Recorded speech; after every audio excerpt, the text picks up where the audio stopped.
Aita for kicking out my brother and his pregnant girlfriend out of my house. I, 28F, know this sounds terrible, but please bear with me. My brother, 24M, is the only son in our family, and I don't know about anywhere else, but in an Asian family, it's basically a given that he was treated better than my older sister and me growing up. Our father passed away right before my brother graduated high school, and our beloved mother decided it was a good idea to make my sister and me pay for his college tuition because my father paid for our tuition until we graduated. For the record, I don't make tons of money. It's above average, but I'm not exactly swimming in cash. Plus, I work long hours. The economy sucks these days. Now, I'm married.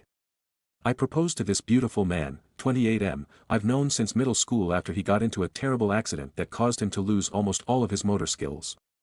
He was in a coma for about 2 weeks, and I swore that if he woke up, I'd marry him. So I did. I'm a woman of my word, after all. He also lost his job because of the accident, but he still has income from his investments, and his parents gifted him one of their property to rent out afterward. Yes, his parent is loaded with capital L. Even without financial trouble, I still watched him fall into a deep slump, struggling with depression because he'd been robbed of everything he knew, his job, his active outdoor hobbies. He couldn't walk for almost a year, and to this day, he still can't stand or walk for too long, even with his cane. He was in a dark place until about a month before our wedding. Now, almost a year into our marriage, I can see the light starting to come back to his eyes after getting really into cooking and baking, to the point where we revamped our entire kitchen to fit a bigger oven and store all his baking equipment. He's actively researching how to get a permit to start a bakery, and I love seeing it, even after 3 weeks of eating sourdough bread for breakfast, lunch, and dinner. Back to my brother. He and his girlfriend got pregnant by accident. He's currently job hunting, having graduated 2 years ago. He started a business right after college, but yeah, you probably know how that goes. It failed after he spent almost all the money our father left to us, his 3 children, as inheritance. That caused a rift between him and my oldest sister. I don't blame my sister for being furious because he also spent her share of the inheritance after paying his tuition. And if you know anything about Asian families, you know the oldest daughter has it the hardest. He's also not really on great terms with our mother because of the unplanned pregnancy. She's not exactly against his girlfriend, but she's not thrilled either. However, he's still the golden child, and that's why she asked me, her newlywed daughter, to let my brother and his girlfriend stay in our house until he finds a job. Since I live in a big city, she assumed it'd be easier for him to get hired here. I asked my husband if I could rent one of the rooms he owns to accommodate them. My husband, being the absolute angel he is, said that since what he owned aren't exactly suitable for long-term living with a baby, he'd see if he could remodel one. They could move in once it was ready and only start paying rent once my brother got a job. In the meantime, they could stay in our upstairs guest room. I've read stories about situations like this being recipes for disaster, and damn, I should have listened. They moved in sometime before Christmas. Both of them did the bare minimum around the house. They washed their own dishes, but only the small ones like plates, glasses, and bowls, leaving the pots and pans for us to clean. They did their own laundry, but that's it. They'd raid our pantry and fridge without ever restocking anything. Some days, I didn't even get a taste of my husband's baked goods. They'd eat the ones he specifically set aside for me. I had to wash dishes that I knew my husband didn't use, even after pulling 2 consecutive shifts at the hospital. I'm a freaking resident. They never vacuumed the second floor where they stayed, never helped take out the trash even though they filled it to the brim. I usually helped him with it whenever I got time, but I had seen my husband taking out trash multiple times when I just got home. I don't expect them to clean the whole house, but come on, watching my husband limp around with his cane, washing dishes and taking out the trash while they did nothing. That's just rude, especially when they're living rent-free. Of course, I confronted them with a very watered-down and gentle version of, bro, you won't get a job if you can't even help take out the trash, and sis, you're pregnant but you can at least wash the dishes you use. Both of you have 2 hands, you can wash the cooking utensils you use to make food. Teamworks make the dream works. They got slightly better after that. Now they wash all their dishes, but don't bother putting them back in the drawers. But hey, progress. Now, here's the breaking point. During Chinese New Year, my mother and oldest sister came to visit. My husband went all out with his cooking. I cleaned the entire house and prepared the other guest room for my family. That's when I realized the second floor hadn't been vacuumed in ages. My brother and his girlfriend didn't come out of their room until my family arrived. We exchanged greetings, gave my mother her New Year's bow, and sat down for dinner. That's when all hell broke loose. My brother, with confidence straight out of his colon, actually said it was time for my husband to get a real job again because he can walk now. He added that he's younger but working hard to find a job. Then he really added the words no offense, before saying cooking is a weird hobbies for a big guy, 6 inch 3 foot, like him, and also he doesn't really have the talent for it. His girlfriend chimed in, saying she feels like my husband is more feminine than she is because he takes care of the house and cooks better than she does. Of course, the bar is somewhere below Satan's throne if she's the standard. She even said she and my brother keep asking my husband why he's still at home when it's been years since his accident and that I'll leave him soon if he keeps being cooped up in the house. She then whined about how my husband always just smiled at them and never responded. I think even my brother realized she'd messed up because he quickly backpedaled, saying it was only once or twice. I just stood up, took both their plates, and told them to pack up and leave. I couldn't even look at my husband. I was so pissed and ashamed of them. It took every ounce of self-control not to curse them out right then and there. They said I was being too sensitive over harmless comments. My mother tried to defuse the situation, saying my brother and his girlfriend meant well, that their comments didn't come from a bad place, and even pointed out that my husband didn't seem offended, so she asked, why ruin a good day, which I ignored. I even handed them my car keys because I just wanted them gone.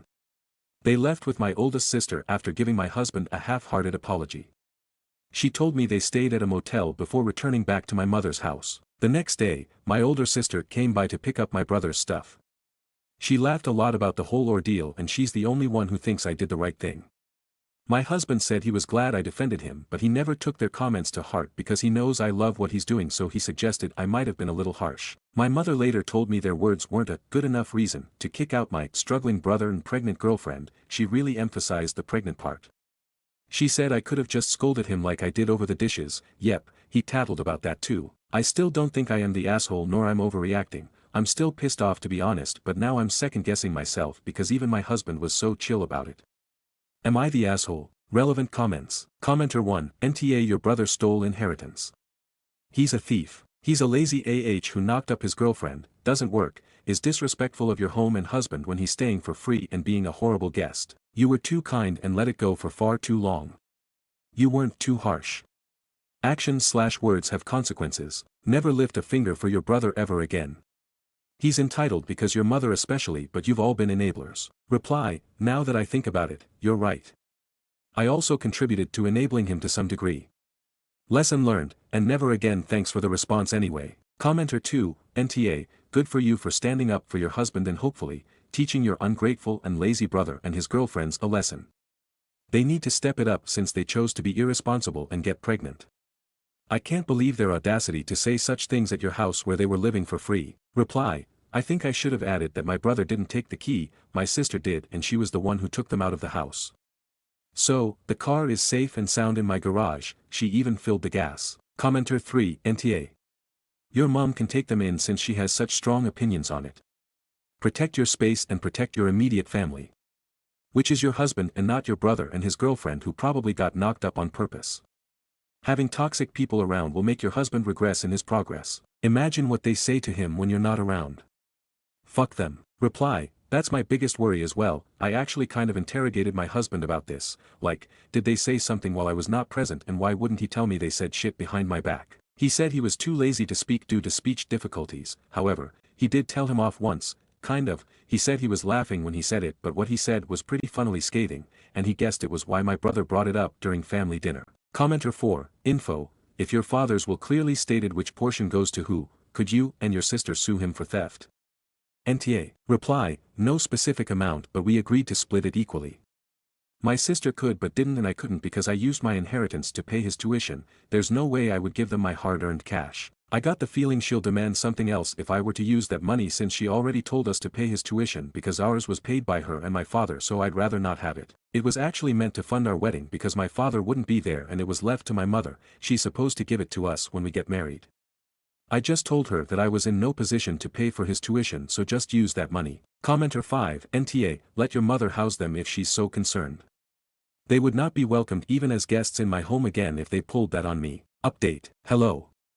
I never thought I'd write an update to my previous story. I was pleasantly surprised when I woke up this morning to find so many responses, and I want to say thank you to everyone who bothered to read my long post and respond kindly to it. Last night, both my husband and I actually read everyone's responses together. He said that he's thankful for the supportive messages, and he even blushed a little at the comments calling him a saint. It was cute. Don't tell him I told you guys about it. Also, I tried to reply to everyone, but I gave up after an hour because I didn't really have enough brainpower or finger capacity to do that. I wrote update in the title, but a big portion of this post will be explanations, so to do that, I want to respond to a few questions I encountered a lot in my previous post. 1. Did I get my car back? He never took my car. My sister did. She took it out and drove it to a motel, so my car is safe and sound in my garage. 2. Why did I let him into my house? Honestly, I'm not really close to my family if we go by Asian family standard. You can guess why. I also attended a boarding high school, so I had already moved out by then. During all my college years, I can count on one hand how many times I came home, only during New Year for less than a week each time. During semester breaks, I'd look for part-time jobs just to avoid going home. I also kept very limited contact, and during those times, I only knew him as a spoiled brat, a mama's boy. He never made any remarks against me or did anything out of line before. I believe, after my father, he's the most wary of me since I was the one who scolded and forced him to apologize to either our mother or oldest sister multiple times after our father passed. That's why I never expected him to do or say something so outrageous. He also got good grades from a respectable college, so I assumed he'd get a job in no time. Prior to my mother asking me to let him stay, she actually asked me to fund his wedding. Snowball's chance in hell. Even when she said it didn't need to be a big one, still hell no. It'll be easier to split her hair into 7 different parts than making me pay for it. That's why I compromised to avoid a long, dragging series of nagging and grumbling by letting him stay until he got a job. That's one of the biggest missteps I made. 3. Why did I agree to pay his tuition? Why did I let him take my share of the inheritance? I didn't exactly pay for his tuition. As I've mentioned, our father left an inheritance. I told my mother to use my share to pay my brother's tuition. My thought process at that time was that she'd ask for something in return if I ever touched that money, so I'd rather not. If she thinks sending us to school is transactional, then I assumed everything else would be, too. I never considered that money mine, so no loss for me. However, I actually needed to avoid her for a few months after my brother got into college because the inheritance was intended to fund our weddings in the future. She gave in rather quickly after I went MIA, though. I did sit him down, made him apologize and promised he'd pay it back to our oldest sister after he failed his businesses. But it wasn't my place to forgive or scold him because I had consented to my mother, which equals him, I guess, using my share. Thinking about it, I should have at least told him for my sister to slap. 4. Why does my husband, as some of you put it, have no spine? Excuse you? My husband's got titanium in his spine. Literally and figuratively. Kidding. I know I didn't add much regarding that matter because I was too focused on what happened prior to and during the height of the problem, not so much the aftermath nor my husband's perspective because in my mind, my post was about what I did to them and the motivation behind it. I actually asked him right after that dinner if he really did say nothing and why he didn't tell me that those toilet lid covers had been insulting him. He was pretty offended that I believed my brother and his girlfriend when they said he didn't respond at all. Nah, he told them off once during New Year when I was on call. Yes, life sucks. He said something along the lines of, bro, I'm still richer than you even when we're both unemployed. I've got a doctor for a wife who proposed to me when I could do nothing but blinks. My life is fine. Just get a job.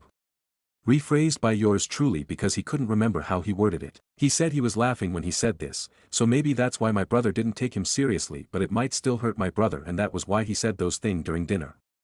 But honestly, when I imagine my husband talking like that, it looks scary. Laughing just makes it worse. Kind of hot, though, but that's TMI. As to why he didn't tell me, he didn't take it to heart and was too lazy to bring it up. He mentioned that it's still kind of difficult for him to pronounce a lot of words. He compared my brother and his girlfriend's comments to the Husky's howls next door, very handsome dog, by the way, it's already in their nature so why bother. I did tell him to let me know next time someone disrespects him, though. So that I can finally put the taekwondo skill I gathered during my elementary school years to use. I only got to yellow belt though, so don't expect much. I do think he's happier about what I did than he lets on, though. Don't ask me why. 5. Why am I enabling him? Like I said in one of my replies, I did think about it, and I think me avoiding my family as much as possible can be considered enabling him. In my defense, I'm not his parent, so it's not my job to parent him, but I do take accountability for not whacking him enough growing up. That's probably why he's got some screws loose. That's the end of Q&A session that I made myself. Now, it's only been a week since CNY, and not much has happened. The most notable thing would be, I've got my brother and mother blocked on both my and my husband's phones, with consent, of course, after she tried to contact him separately yesterday. Asking about the room we intended to renovate, the renovation is still happening because he already contacted his parents, but there are other people who probably need and deserve it, so he'll just rent it out to someone else later. I just blocked her in his phone without replying when he told me about it. He actually kept asking if it's really okay to cut off my family completely like that while reassuring me that he's okay and not affected in the slightest every time this topic is being brought up. That's why I was second-guessing myself. But fret not. With the power of the Great Wall of China my husband's ancestors built and the turtle ship my ancestors built, I've already guarded my mind, heart, and soul to never backpedal on my decision. I'll just think of both my mother and brother as that strand of hair you find on your butt. It's there, but you don't need it. It'll feel even better after plucking it. I don't know anything else about my brother and his girlfriend because I never bothered to ask during my calls with my sister. But like some of you said, not my problem anymore. I did hear my mother called my boy crazy because I prioritized my husband over my family, but I mean, I'm her daughter so you can probably guess where I got it from. We had lots of conversations after reading my previous post and discussed a lot of things from each other's perspectives throughout our relationship. I also apologized once again and asked him if he ever thought of leaving me after the whole fiasco, which I admit really sucked for him. He asked me in return if I remembered telling him to just get fat after proposing to him with a ring that was too big because I bought one the same size as our couple ring, Asian thing, some of us are sappy like that, don't judge me. A few days after he woke up, he said, if I took a step forward to stay with him when he could do absolutely nothing, why would he even think of leaving me when I did everything in my power to stand by him now? I might make mistakes, and it might seem like it's not enough for others, but it's more than enough for him. We can always fix it and like how he ate a lot throughout his recovery so his finger can fit that ring, he'll pick up my slack. So, what's the problem? I bawled and am currently taking sick leave because my eyes are super swollen. Thanks for reading. LOL, kidding, not yet, people. I know I talk too much, but the last thing I want to say is I hope everyone who finds themselves in a similar situation knows that it's normal to feel like it's difficult to stand up for yourself. It's okay if it takes some time. Navigating difficult situations isn't exactly a walk in the park, and if you decide to go through it, that act of navigating and standing up for yourself is what will be added to your value as a human being. You made a mistake, managed to fix it, and learn from it. It's easier said than done, and that's why it's something to be proud of. So keep your chin up and hang in there. Now for Real, thanks for reading. I hope you guys have a great year ahead of you. Relevant comments. Commenter 1, my guess is you are Korean since you said turtle ship. Anyways, I wanted to fill you with Chinese anti-mom energy which would chastise your brother for his poor rude behavior. I'm pretty sure Korean aunties and moms have it too. Lots of Asian men do the majority of the cooking for their families and do it really well too. I'm in a brain injury Discord server so I know about having to relearn everything and having difficulty speaking. Glad that he's found a hobby and passion. Some of our male members also love to bake too. Reply, correct. I'm of Korean descent. Older generations of Korean boy moms, at least the ones I encountered both online and IRL, are one of the worst cases of boy moms. They truly think their little pup is a gift from heaven and deserve to be given everything on a silver platter. They'll defend their son no matter what they did and make sure he never did any housework even when you're about to give birth. I'm not saying every Korean mother with sons is like that, but there are many of them. I'm a Gyopo, people who are ethnic Korean but were born and raised outside of Korea, and it's been decades since my mother left Korea yet she still acts like that. Commenter 2, if only we could all handle family drama with such finesse and a touch of comedy. You're not just protecting your peace, you're building an impenetrable fortress of happiness around you both. So keep being the boundary-setting superhero you are. Here's to less drama and more laughter in the upcoming year. May it be filled with joy and zero hair-related incidents. Reply, thank you for such high praise. I feel like I'm undeserving but my cheeks are hurting from smiling too much. May your kind wishes return to you hundredfold. Commenter 3, OP's husband sounds totally chill. Not surprising, as he's already faced, and beaten, near deadly circumstances. In comparison, anything like bad acting in-laws must seem like nothing. Reply, it just hit me after reading this. He never said anything like this, but if it's really the case I think I can see why he's so chill about the whole ordeal. Thank you for this reminder. I'll make sure that he'll never find himself in the same situation moving forward. Commenter 4, wow, your mom truly has such a thick skin to be able to ask your hubby about still letting your brother stay in the renovated room after all that LOL. Amazing. OP, you and your hubby sound like true relationship goals. Love, wishing you both the best, and hopefully hubby's bakery dreams come true soon. Commenter 5, wow, what a ride. First off, definitely NTA. It sounds like you've been doing your best in a super tough situation. Your updates are honestly more gripping than my last binge watch. You're managing boundaries like a pro, and it's great to hear that your husband is backing you up with his own brand of humor and titanium spine. You've handled the drama with your brother and the family dynamics with such strength and clarity, it's seriously impressive. It's clear that you're not just taking steps to protect your peace but also making sure your relationship with your husband stays strong amidst the chaos, which is really the most important part. The strand of hair on your butt analogy had me rolling. But seriously, it's great that you're prioritizing what's best for your immediate family, you and your husband, and not letting guilt or manipulation sway you. Keep standing your ground, and don't let anyone make you doubt your decisions. You're doing amazing, and your commitment to each other is what will always matter most. Here's to a year of less drama and more happiness for you both. Cheers to setting boundaries and sticking to them. Stories number 2. Aita, for thinking of leaving my boyfriend because his behavior has gotten worse after the birth of our daughter. I'm using a throwaway for this because my boyfriend sometimes uses Reddit and I think he may know my main account and I don't want him finding this out. We 22F and 27M have a 2-month-old daughter. She is super colicky, she hates being put down, she cries so much. Her pediatrician says she's just a miserable baby and she will eventually grow out of it. My boyfriend wasn't the most supportive during my pregnancy, but now that our daughter has all of these problems, he's gotten so much worse. He complains that we don't have sex enough, he complains she cries too much, he complains that he works too much and I'm a mooch for not having found a job yet. He often leaves me to manage everything while he plays video games or hangs out with friends. It's okay for him to go out and get drunk and stay the night at a friend's house, but he will literally time me when I'm taking a shower and blame me for the fact our water bill is too high. He makes me feel like I'm a failure of a mother because our daughter spits up so much we go through 4/5 outfit changes a day and he complains that it's too much laundry. Some bill is late or behind and he blames me for not contributing to our shared bills even though he promised to take care of us both. My boyfriend won't let us use any type of government assistance because he thinks that's beneath us. But we are constantly counting pennies and I have to go without so we can get the special formula my daughter needs, so she absolutely miserable all the time. We got into a fight yesterday because I placed a Walmart delivery for diapers, wipes, rash cream and I bought myself some Chef Boyardee cans so I can have something to eat while he's at work.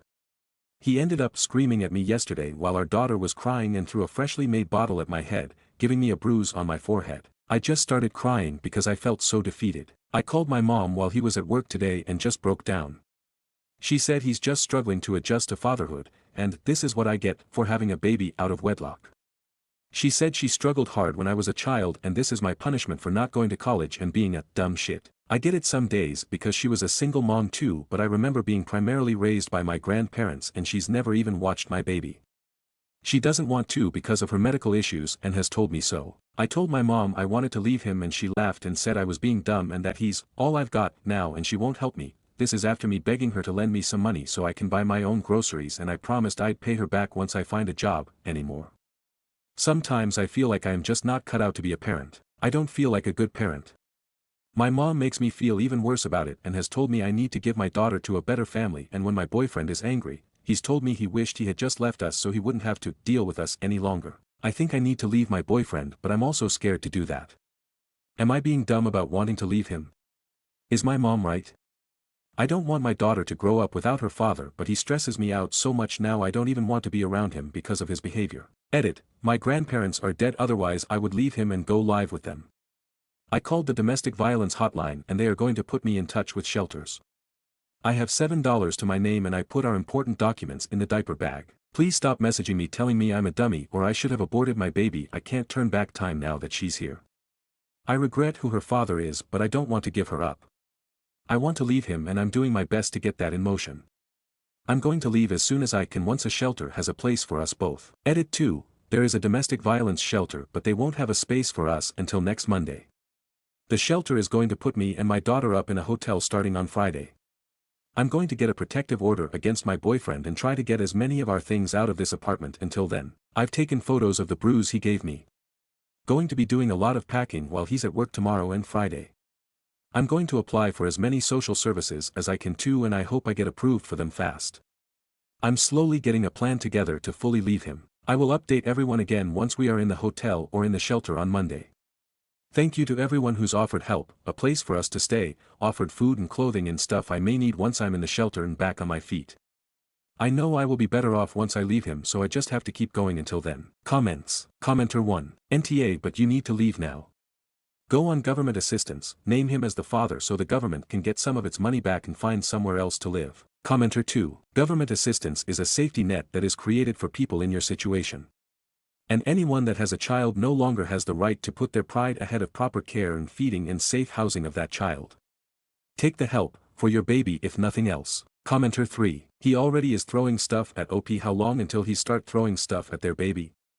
Terrible twos are gonna piss him off and he's gonna throw a bigger tantrum than the baby ever had. He's a danger and can't control himself. It's giving narcissist man-child vibes. Commenter 4. Threw a freshly made bottle at my head. Leave ETA. Shaken baby syndrome is nothing to take lightly. Update. I know a lot of you wanted an update when I got one. I'm writing this post while he's at work. I'm so tired and scared. I was up at 3 a.m. and again at 5 a.m. with my daughter and trying to ignore him. I haven't spoken to my mom about leaving him because I'm too worried she might tell him my plan. I'm just going to cut her out entirely because she isn't safe and I'm too scared and worried she's going to take his side and try to make me stay with him when I don't want to. I've never been able to really trust my mom at all, but I know I can't trust her with this. The shelter won't have a space for us until Monday. I've packed away all of our important documents like our birth certificates and social security cards.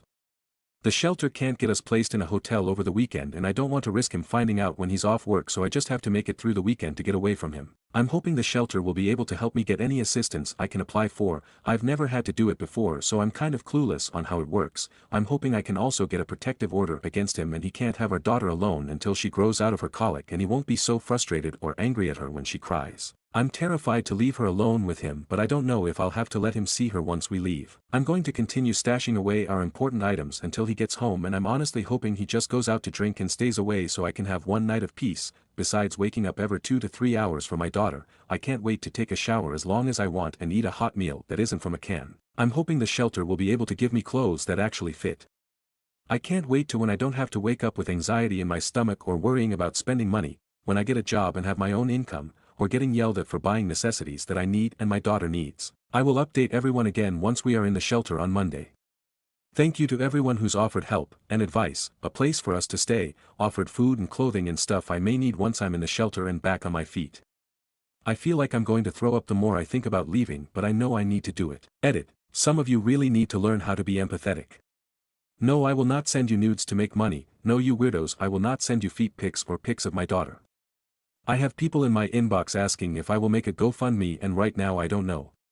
Too afraid of my daughter's father finding out. I do have my own bank account that he's never had access to. I have people in my inbox telling me to get a job. I'm hoping the shelter can help with that and get me a job fast, or just being downright mean and rude and saying really awful things. Yes, I know it was dumb of me to get pregnant at 21 and have a baby with a guy I'm not married to, but I am going to leave him and give my daughter a better life than the one I had. She deserves that, and I don't deserve to be treated the way her father has treated me for her short life. Comments. Commenter 1. Good. We can wait to see that you make it out safe. Let us know, update me. Commenter 2. You're doing the right thing. Stay strong and we'll be here to support you when you're safe. You deserve a better life for you and your daughter. New update. Hi all, I know a lot of you wanted an update. We are in the shelter now. We left the apartment at 8 a.m. this morning, about an hour after my daughter's father left for work. It has been a long morning for me. I had to meet with a worker from the shelter, show that I had my location turned off on my phone. She had to go through mine and my daughter's things that I brought to make sure there were no tracing devices.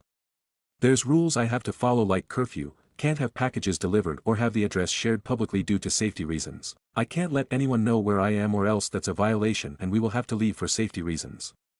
They gave me and my daughter a room and a spare pack and play for her to be in, and gave us a spare set of sheets and a blanket for me. The shelter will provide things like toilet paper, pads, tampons, but if I want special stuff like my own body wash or shampoo or laundry detergent, I have to get that on my own and make sure it is in my room and not in common areas. I can't eat in the room we were given and all food and snacks have to be communal, but I can keep things like my baby's formula in the room. When we got to the shelter, they had me fill out the application for WIC, SNAP, TNF, Medicaid for both myself and my daughter. I also filled out an application to get a low-income apartment, but the shelter worker said that could take years before I'm approved. I also have to create my own resume and start finding a job as soon as possible. I had to provide my daughter's father's name and information to apply for these benefits, so I don't know if I'll have to give him custody or visitation to receive any government help. The shelter worker said I was better off talking to a lawyer, and she's going to give me a list of ones who work with the shelter in family law. I also need to get my daughter to see a new pediatrician because she was so angry and cranky and miserable all weekend. I've never felt so stressed and scared and sick to my stomach, like I was waiting for him to just explode and make things even worse. It ended up with her father screaming at me and throwing and breaking things like plates and one of my candles. The next big thing is getting a protective order and seeing if that will help me with keeping custody of my daughter. I really don't want to share custody of her with him unless I absolutely have to. I'm just so tired and anxious. My stomach is in knots. I have to try and get a police escort to get my clothes and what few sentimental items I have because the shelter doesn't have clothes in my size right now. I'm scared my daughter's father has ruined more of my things. I'm scared he's ruined her things too. I feel like there is a ball in the pit of my stomach and I feel like throwing up. I haven't been able to sleep or really think beyond getting away from my daughter's father. I have not contacted my mother because I can't trust her not to tell my daughter's father where we are at. I feel like I'm starving and I can't wait to have a hot meal. I'll probably have to change my phone number to make sure my daughter's father can't contact me. I have a bank account he has no access to, and I'm hoping I can find a job soon so I can get a car so we won't be relying on the shelter to get us to places we need to be. The shelter worker said it can take up to a month before I receive any assistance, and that has me nervous and scared too. I'm really hoping I hear something back soon for assistance and can hopefully get into a low-income apartment so we aren't in the shelter for a long time. I'm still scared of what's to come for our future just because I don't know what to expect next. I just want to never hear from her father again and move on and be done with him. Edit. People are asking me to make a GoFundMe. The shelter worker did not recommend a GoFundMe anyways due to privacy reasons. I made a Venmo with the same username as my Reddit username to keep some privacy. Thank you to everyone who has offered help so far and more resources to help me rebuild my life after leaving. The shelter worker was the one who said I may have to change my number if my daughter's father starts harassing me through text messages, but she didn't say I absolutely had to do it. I'm terrified for when he does get off work and goes back to the apartment. I'm just ready for things to get better. I still feel like I'm going to barf. Now it's just waiting and doing my best to make it day by day. Comments. Commenter 1. Been holding my fucking breath all weekend. Every one of us is so proud of you right now. You can do this. You've already proven you're stronger than you thought you were. Do it for your daughter and do it for you. It's going to be hard, but it's going to be better. Commenter 2. Don't change your number, just silence his contact. That way anything bad he sends you can be used against him. I'm glad you're safe. Do not let your mom know where you are. Reply. No, I can't trust my mom at all, so she will never know where we are. The shelter worker was the one who said I may have to change my number if my daughter's father starts harassing me through text messages, but she didn't say I absolutely had to do it. Stories number 3. My 26F, BF, 28M, slammed on the brakes so hard that I was thrown into the locked seatbelt in response to me commenting on his driving. How to address. My 26F, BF, 28M, of 3.5 years and I were driving down a main road towards a red light. He was accelerating into the red light, so I said, "Why are you accelerating? It's red." In response to this comment, he slammed on the brakes so hard that the car screeched and I was thrown forward. The locked seatbelt caught me. I was not injured by this, but it did scare me. Afterwards, when I spoke to him about it, he said I made him really mad with my driving comment, especially since I had told him not to comment on my own driving the day before, and that we should agree not to comment on each other's driving. I don't think that's totally unreasonable, but I also don't think that his act of slamming on the brakes was appropriate. I am concerned that he thinks it was appropriate. How to address this with him. TLDR, I commented on my boyfriend's driving and, in response, he slammed on the brakes so hard that I was thrown forward into the locked seatbelt. How to address this with him. Edit. Thanks to everyone for your comments. I don't think I can respond to all at this stage, but I'll try and answer some of the questions here. The car is my car, I own it, but let him drive it. I usually push back on letting drive it at all when I am with him because I think he doesn't treat the car as well as I would like. The comments from him on my driving are about me driving too slowly/hesitating.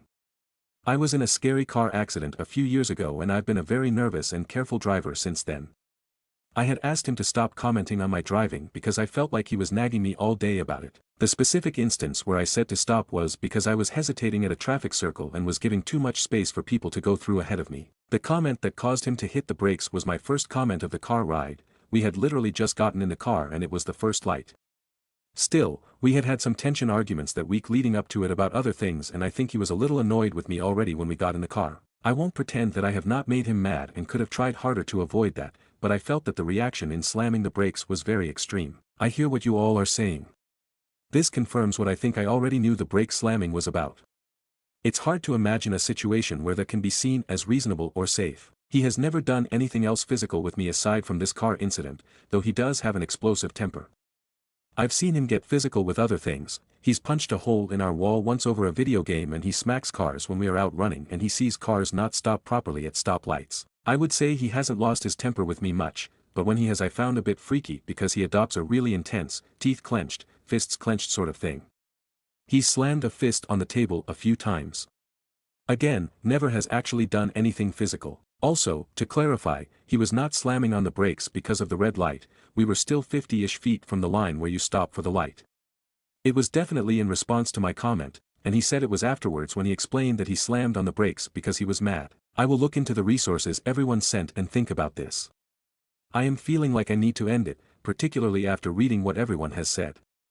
Thank you, I appreciate all your thoughts and advice. Edit 2, for the people commenting with generalized, typical women, grievances. It is misogynistic to make generalizations about all women based on one woman's experience. Comments. Commenter 1. Dating is an audition for the rest of your life, you're not locked in here. He proved that his immediate and thoughtless reaction when he's angry with you is to punish you, and who cares if you get hurt. Take this information and use it wisely. Commenter 2. And if your car got rear-ended because of his actions, it's your problem, not his. Commenter 3. His immediate response to a criticism from you was to physically punish you. He did it deliberately, and would do it again. He doesn't see that there's anything wrong with his reaction. Think long and hard about if this is the sort of relationship you want to be in, because you can't change him. He would rather put your life at risk than be wrong. Commenter 4. My abuser did this regularly. Please note it won't be the last time and will probably escalate. This is punishing you with fear and making you unsafe. Update. Thank you to everyone who commented. It was a little rough being told by literally hundreds of people how bad of a situation this was. I think it was the wake-up call I needed, though. I was having a really hard time seeing the situation clearly. I knew his behavior was wrong, but I didn't have the language for what I was experiencing and didn't know what to do. Well, since this post, I filled in some friends and relatives on the situation. Everyone agreed that his behavior was completely unacceptable. Everyone said he either needed some serious therapy in anger management, or we needed to break up. Well, on Friday, I tried to ask him about the anger issues to see if he may be willing to seek help for it. He was extremely dismissive of it all, told me I was blowing things out of proportion, and even laughed at me when I suggested his aggression was a little scary.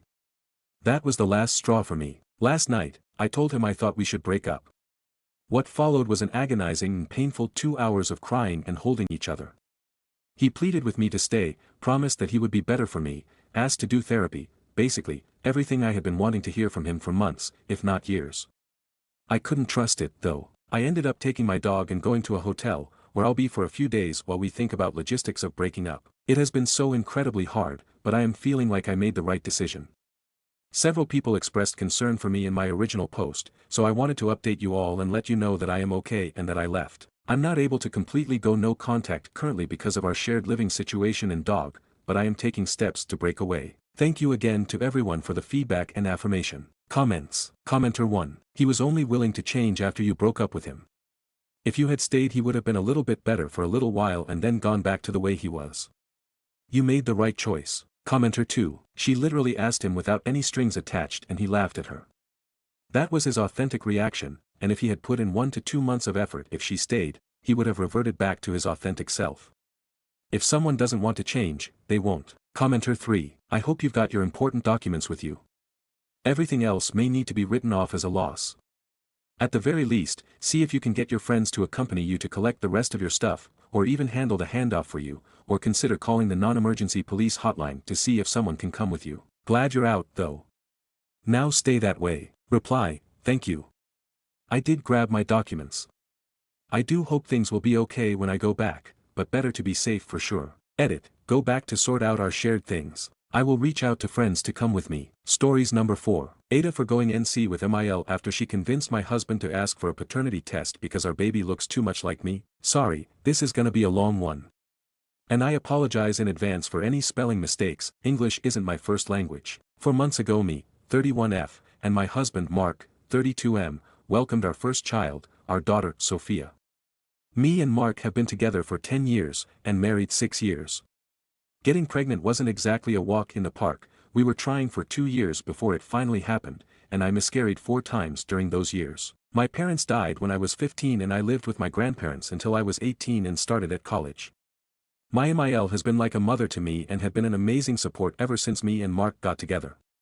She made dinners and called daily to check up on me after the miscarriages. When Sophia was born, the first thing MIL did when she came to visit was to check up on how I was doing after the birth before focusing on Sophia. I remember thinking I had the best MIL anyone could ask for. She was the first person we told about our pregnancy, at week 18, and she was over the moon about becoming a grandma. The first 4 weeks after we got home from the hospital she moved in with us to help out with Sophia. She was so helpful and always made sure she didn't overstep in any way. My MIL always talked about how Sophia was a mini version of me, and told everyone about how my daughter was a true copy of me. Mark was in love with our little girl and did everything he could to help out. He came home early every day to spend as much time as he could with Sophia and me. Everything seemed perfect. This was what we had wanted for so long. All he could talk about was how perfect our little girl was and how much she looked like me. He even found some old pictures of me and made a photo collage of me and her as babies to put on the wall. After my MIL moved home I think I saw her a couple of times, and would only speak to her if I called her. But TBH I didn't think much of it as I was busy with being a mother. After the first 2 months Mark started getting more distant and coming home late. He started to spend a lot of time at his mother's house as he said she needed help with some renovations in her house. I appreciated all the help MIL had given us, so I decided to not complain about it, even though I was exhausted from never getting an hour to myself anymore. Right after Sophia turned 3 months Mark came home and said we needed to talk. He sat me down and told me he wanted a paternity test, because his mother thinks our child looked too much like me and nothing like him. My jaw was on the floor and I felt something inside me break. He doubled down with saying he agreed with Sophia looking like me and nothing like him, and that MIL had told him I probably cheated with someone who has some of the same features as me. MIL claims that their family genes are super strong and Sophia should have some of Mark's features if she was his. After he was done talking I couldn't get a word out, I just started crying. It feels like the biggest betrayal that they both accuse me of cheating, and the reason being my daughter looks too much like me.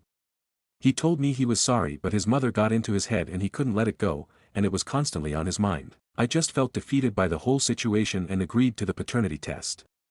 Although I told him that when the test came back telling Sophia is his daughter, I wanted nothing to do with MIL. And we would have to start couple counseling if there was any hope at all for this relationship to be saved. Fast forward to now, the test came back a week ago, and surprise surprise, she is his daughter. He had this look of relief, before the guilt and panic hit him and he started to apologize to me over and over again. I told him he needed to tell his mother and then tell her we needed a break from her. Surprisingly he was all for it and I could hear him yelling at her for making him doubt me and telling her we didn't want any contact for a while. Mark blocked her number after hanging up, so she started to call and text me. It switched from that she was sorry, and I was a horrible for not seeing it from her point of view and taking away her family. I blocked her too, but some of his extended family has messaged both Mark and me calling us cold-hearted for cutting MIL out the way we have. I have started to doubt my decision, thinking I was too harsh after being hurt. Maybe I made a mistake by distancing ourselves from MIL, after all she was just looking out for her only son. So Reddit, Aita Reddit, I'm so overwhelmed by all the support.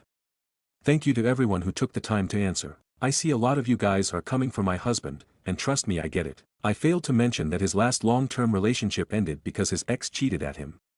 His mother also divorced his father due to infidelity. That doesn't make it okay, but that's the reason I didn't hand him divorce papers the second he asked for a paternity test.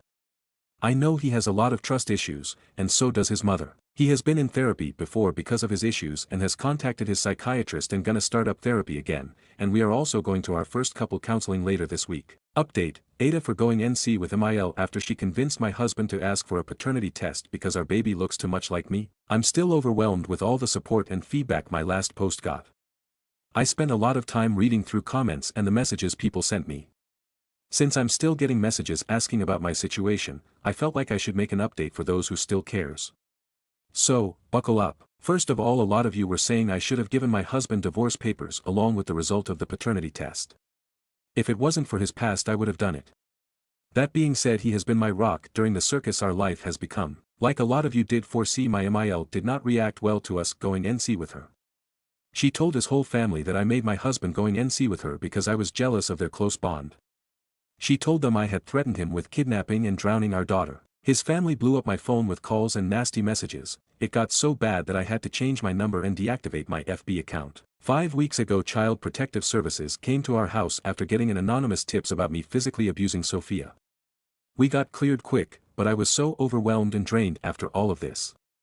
Me and my husband agreed that I would take Sophia with me and visit my friend for a week. He stayed at home and did everything in his power trying to inform his relatives of the real story. Several of his family members were mortified and flabbergasted about the whole situation. Most of them did try to apologize. I wish I could say that that was the end of it, but this was only the start. The day after I left to visit my friend, my MIL came to our house. She was banging at the door screaming for us to let her in, and that I couldn't keep her grandchild and her son away from her. My husband was at work, so we both saw the whole thing through our security camera. She stayed outside our house for about an hour and only left because our neighbor threatened to call the cops. My husband called the cops later that day trying to report his mother, but was told she hadn't really done anything wrong, and since she wasn't posing a threat they couldn't do anything. That was until 2 days later. My husband woke up to noises from Sophia's room, and then a scream and the sound of a door being slammed open. From what he told me, he jumped out of bed running to the bedroom door to lock it, while he called the cops. Seconds after he locked the door, his mother started to pull the door, hitting and kicking it while screaming that we couldn't keep her away from her grandchild. She screamed that no matter what she was gonna get Sophia. The cops arrived while she was still kicking and screaming, and she was arrested for breaking in and threatening our family. She had used her spare key to lock herself in. My husband and the police thinks that she tried to kidnap Sophia. Saying I was scared out of my mind is an understatement. I had a full-blown panic attack when my husband called me about it. We hadn't told anyone where I was, so my husband asked me to stay put at my friend's house and not come home. He would try to figure out what to do. Later that week we agreed that we should move, go NC with his family and keep our address hidden. My husband talked with his boss and he explained the situation and was offered to move city and got a couple of weeks of so we could have some time to find somewhere to live and get everything in order. At the moment our old house is out for sale, we have moved to another city, and we are trying to make this new house our home and putting our life back together piece by piece. Right now my life feels like a really bad movie and I still can't understand how my life got turned upside down so fast, and why my MIL snapped. We are both seeing a therapist. My panic attacks are still pretty bad, and probably will be for a while. We are mourning the life we had. We are both trying to heal and do everything we can to make life as normal as possible for our daughter's sake. Stories number 5. My brother-in-law confessed feelings for me after I went wedding dress shopping with his fiancée. This just happened today and I'm using a throwaway because I promote my small business on my main and I want to be anonymous with this. Okay, I'm pretty overwhelmed, so I'll start with some background. I have been with my husband for 5 years, we've been married for 2. Since early on in the relationship, I've been great friends with his older brother, partially because I always wanted one. When he started dating a girl about 2 years ago, I went out of my way to make sure she knew she had a friend in me if she wanted, since we're the only girls in the family. We're great friends now, and since they got engaged 3 months ago, I have been helping with wedding planning and was asked to be a bridesmaid. We went dress shopping today and had a blast. We went to brunch, had some mimosas, found a dress, and went back to their house to celebrate.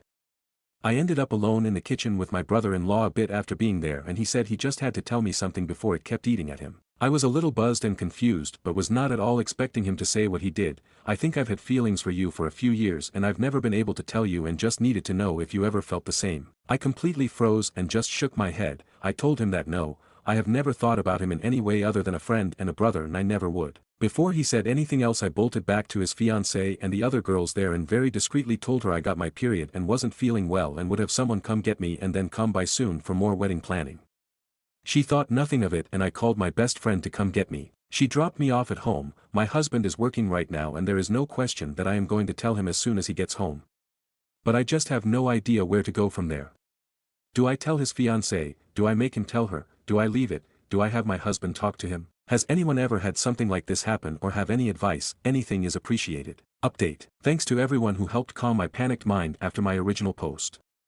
I didn't want to tell me husband, we need to talk, while he was still at work and make him panic, so having some reassurance from here was really helpful.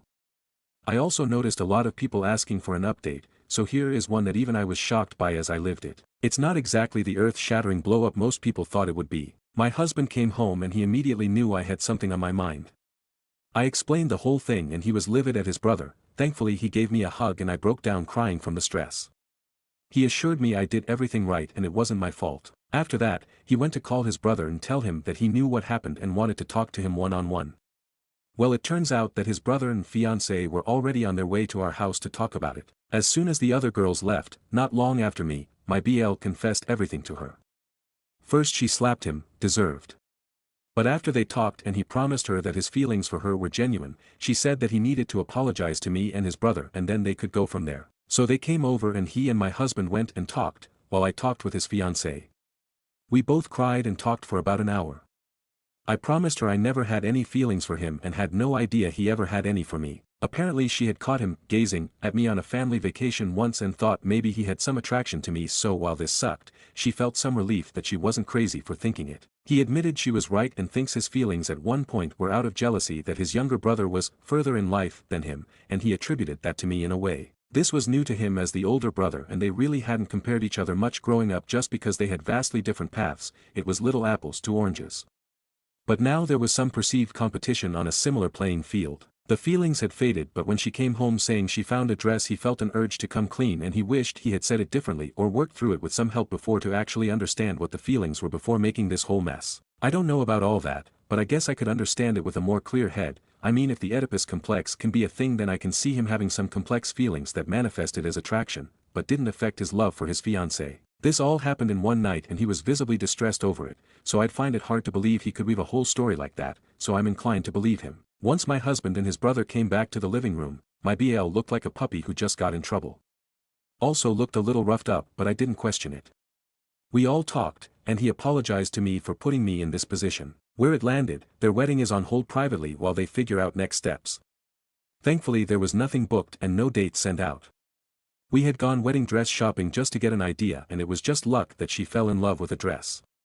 They are going to go to couples therapy to decide if and how they can move past this. There is clear love between the two. Things will be tense, but I think he feels genuine remorse and my potential SIL says she holds no ill will against me, and if they move forward, she'd still love to have me as a bridesmaid if I'm willing. My husband and his brother have some serious work to do on their relationship and my friendship with my BAL will never be the same again, but we'll see what happens from here. We've also agreed to keep this between the four of us. But they will be honest that they're doing some premarital counseling before setting dates or full-on planning. I saw a lot of comments telling me to keep my mouth shut and no harm was done. While I guess I can see your point, I just couldn't imagine keeping something like this from my husband. Especially if it came out later, and he found out I withheld it. Trust is huge in our partnership and even just omission feels like a betrayal of that. Sure, I knew this could blow up if I let it out, but it would be my BL's fault, not mine. He had all control over telling me what he did. Thanks to everyone who helped me through that scary processing time alone. Relevant comments. Commenter: I'd love to know the subtle things that you did to him all these years. You never at all flirted with him in any way. Bro's feelings and confidence to shoot his shot came from somewhere. Reply: it wasn't like it was a smooth talking question, he stumbled through it. And no, I never flirted with him. I teased him, in the same way his entire family does. They're that kind of family, and after about a year, I joined in. The only thing I did that the rest of the family didn't was drunk with him more, basically just because we're the only two that like to do shots and we have the same liquor preference. I would never dream of flirting with my partner's boyfriend, at any point in the relationship. Update: I wanted to address a couple common responses I've been seeing here and give another next day update. To everyone telling me to not tell anyone, or give him a mulligan, that was never an option to me. My husband and I are a team and we don't keep secrets, only surprises. It's something we agreed on before getting married. If I didn't tell him and it came out later, it's as good as me lying to his face. I did nothing wrong and I know my husband would stand by me, so that just wasn't an option I was willing to consider. To all the claims that I'd be blowing up multiple families, I'm not the one who confessed feelings. He opened this can of worms and it's not my responsibility to keep this secret. If this does blow up his relationship or his family, that's all on him. Not me. There were a lot of other common themes in here, but those two were very prevalent and I wanted to dispel them. So for this small update, my husband actually called his brother today and asked if he wanted to go to one of their favorite bars to watch the game together today, something pretty common for them or all four of us to do, before all this. My BL was shocked, but agreed. Shortly after, his fiancée called me and asked if she could come over while they were gone. She was honest and said it might be awkward, but we would do this a lot and either do some DIY together, get a puzzle out, or watch movies together. She wanted to see if I'd be open to keeping this up as long as we were both comfortable with it while they worked their things out so our relationship doesn't deteriorate. It meant the world to me and I said of course. All four of us agreed that they, BIL and fiancé, would start seeing a couples therapist ASAP, and my BL would see one on his own. Until they get a better grasp on what his feelings were/are and their own plan, we won't get all four of us together and Bill and I will not be alone together. My potential SIL is one of the most level-headed people I've ever met, and so kind-hearted. My BL used to have a lot of walls up that she broke down pretty naturally and this is so out of character for him. His proposal to her was so well planned and thoughtful and tailored to her down to the smallest detail. He picked her a new outfit, had the perfect ring, even the blanket at the setting was her favorite color, a detail he did intentionally, and he had even arranged to have her parents there who live hours away. It's clear that he loves her. And I truly don't think that even if I did say yes, he would not leave her to be with me, not that it would have been an option. I truly see a road forward for them and all of us. We're all committed to finding the best outcome for everyone involved. My marriage is solid, and we have our marriage maintenance couples therapy appointment coming up soon anyway, so we'll check in with an outside opinion, but I'm not worried. They are going to a consult with a therapist at the same practice in just a couple days. It obviously won't be a quick and smooth fix, as this was fucked up, but I'm much more optimistic than many comments here and wanted to share. Relevant comments. Commenter 1. Future Sil is pathetic for staying with that man. All I'm gonna say. Reply. I don't think it's pathetic to give something, even a fucked up situation, a little extra time to decide on going forward. The way she is looking at it is that she can leave and nobody would blame her, and she wouldn't blame herself. But she loves him and for herself she wants to take a beat to more deeply understand the situation before she makes a decision to stay or leave. She was planning a future for him and if she just leaves immediately she will have a lot of inner turmoil to work through and what ifs. If she takes a few therapy sessions and decides to leave, she would feel more confident in her decision. That's her choice to make. You may think it's pathetic but it's what she decided was best for her. Commenter 2. This story is kind of anticlimactic. Couldn't you add in a tiger or a sword fight? Reply. Here's a little more of a climax. Turns out she had like a physical attraction/little crush on a coworker at one point like 8 months into their relationship. Which is why she had a little more sympathy and was willing to try to work on it. She said it can happen and not change that she loves him. Maybe the coworker was like a spy or something to add some drama. Kidding, but there was that slight development. New update. Hi everyone. I posted this first on the 2 Hot Take subreddit, and a few updates on my account since they all kept getting taken down by mods, and I wanted to share a final update as I'm still getting notifications from them. For some context, I am 27F, my husband is 28M, BIL is 32M and his fiancée is 29F. This started as a throwaway account but now it's just an anonymous account, and this will likely be my last update regarding this story. Since this happened we have talked and my BAL has explained some of his feelings as he has understood so far thanks to a lot of introspection and therapy. The silver lining to all of this is that he is spending some much needed time working through his feelings and coping mechanisms. He group texted me and my husband and asked if we could talk together. It was mostly to talk to me, but he didn't want there to be any gray area going forward. To sum it up, he very sincerely apologized to me for the position he put me in and to both of us for the betrayal of our relationships. After a couple therapy sessions talking through his root feelings, he realized how terrified of change he was, even when it was good, and frankly his fear of a failed marriage. He was older and understood so much more of his parents' divorce than my husband and he didn't realize how much that impacted him because he had pushed it down so deep. My husband and I had met before my BL met his fiancée and in the early days, he had an attraction to me. But he pushed these feelings away because obviously, I was with his brother. When he found his fiancée he truly fell in love with her, and we all knew it by the way he acted. I mean this guy is usually stubborn and stoic, but he just melted for her.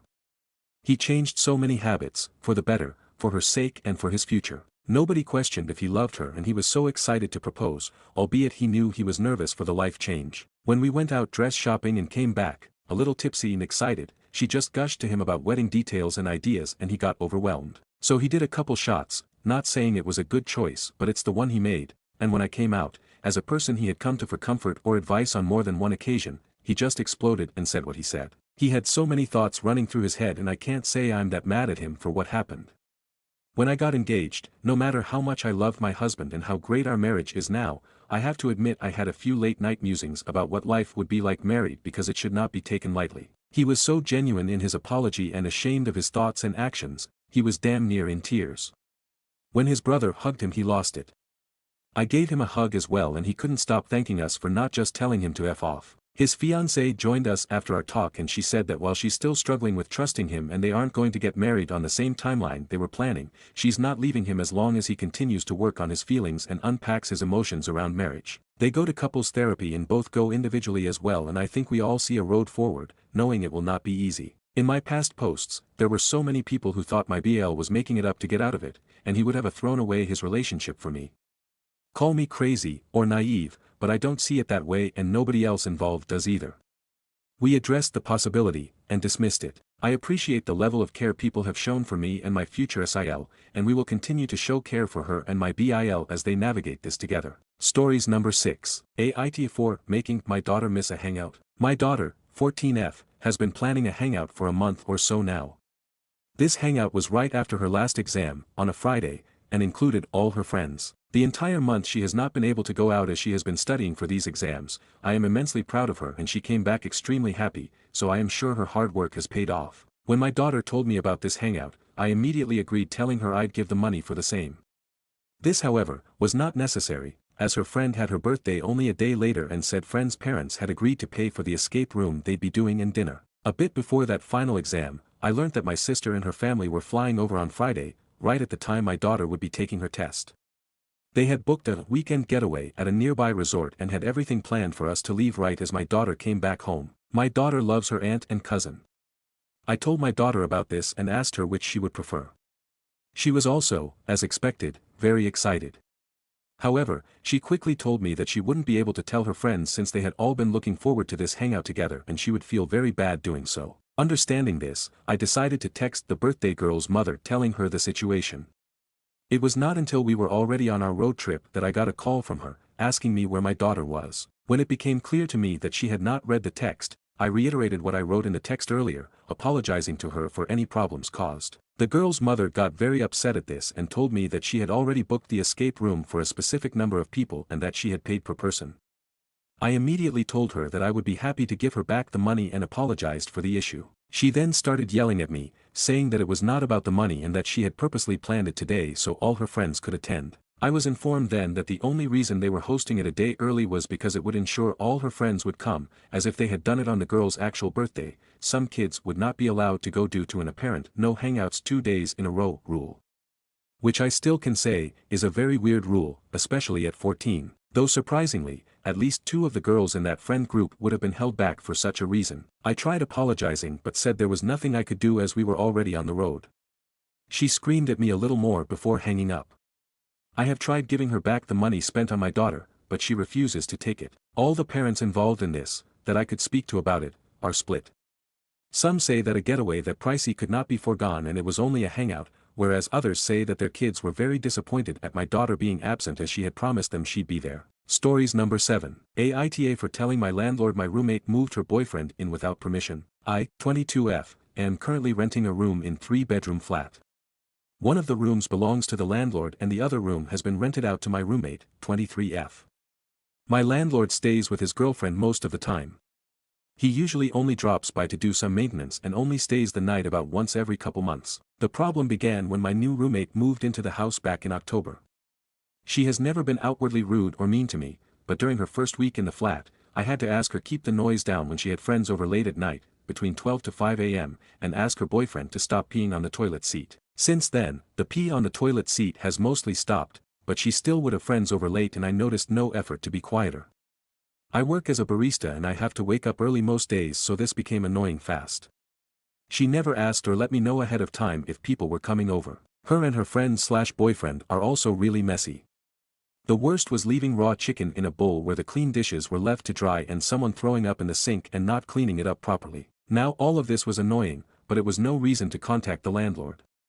I wanted to mention these things so that everyone can get the full picture. The lease states that the landlord must be notified if a tenant has an overnight guest more than 1 or 2 nights a week. My roommate's boyfriend stayed over probably 4 days a week when my roommate first moved in. I honestly wasn't too bothered by this. Then a few weeks ago, they started to bring in a bunch of boxes and bags, leaving them in the hallway area as they tried to find space for them in her room and in the hallway closet. After that, her boyfriend was there every day and night. He'd let himself into the house and invite his friends over while my roommate wasn't there. I realized she moved him in without asking me. This felt extremely disrespectful, especially since bills are split between each room, so I was paying the same amount as the both of them combined even though they would be using more electricity and gas. About a week after the boyfriend moved in, I was waiting for the bathroom in the morning and was surprised to see a stranger walk out after using the shower. I was like, okay, whatever. Because maybe his shower at home was broken or something. I was a little bit annoyed that I wasn't informed about it, but the following day I went into the living room to eat my breakfast and that same guy was sleeping on the couch. Again, this didn't bother me too much because I assumed he might need a place to stay for a couple days. I was more bothered about not being asked or informed about it because it is a shared living room. Unfortunately, the stranger didn't just need a place to stay for a couple nights. It's been 2 weeks and he is now living in the living room. He takes 30-minute showers every morning, leaving water all over the floor, and has left all of his things all over the living room. He will knock on the door and when I answer it, he walks in past me barely saying hello.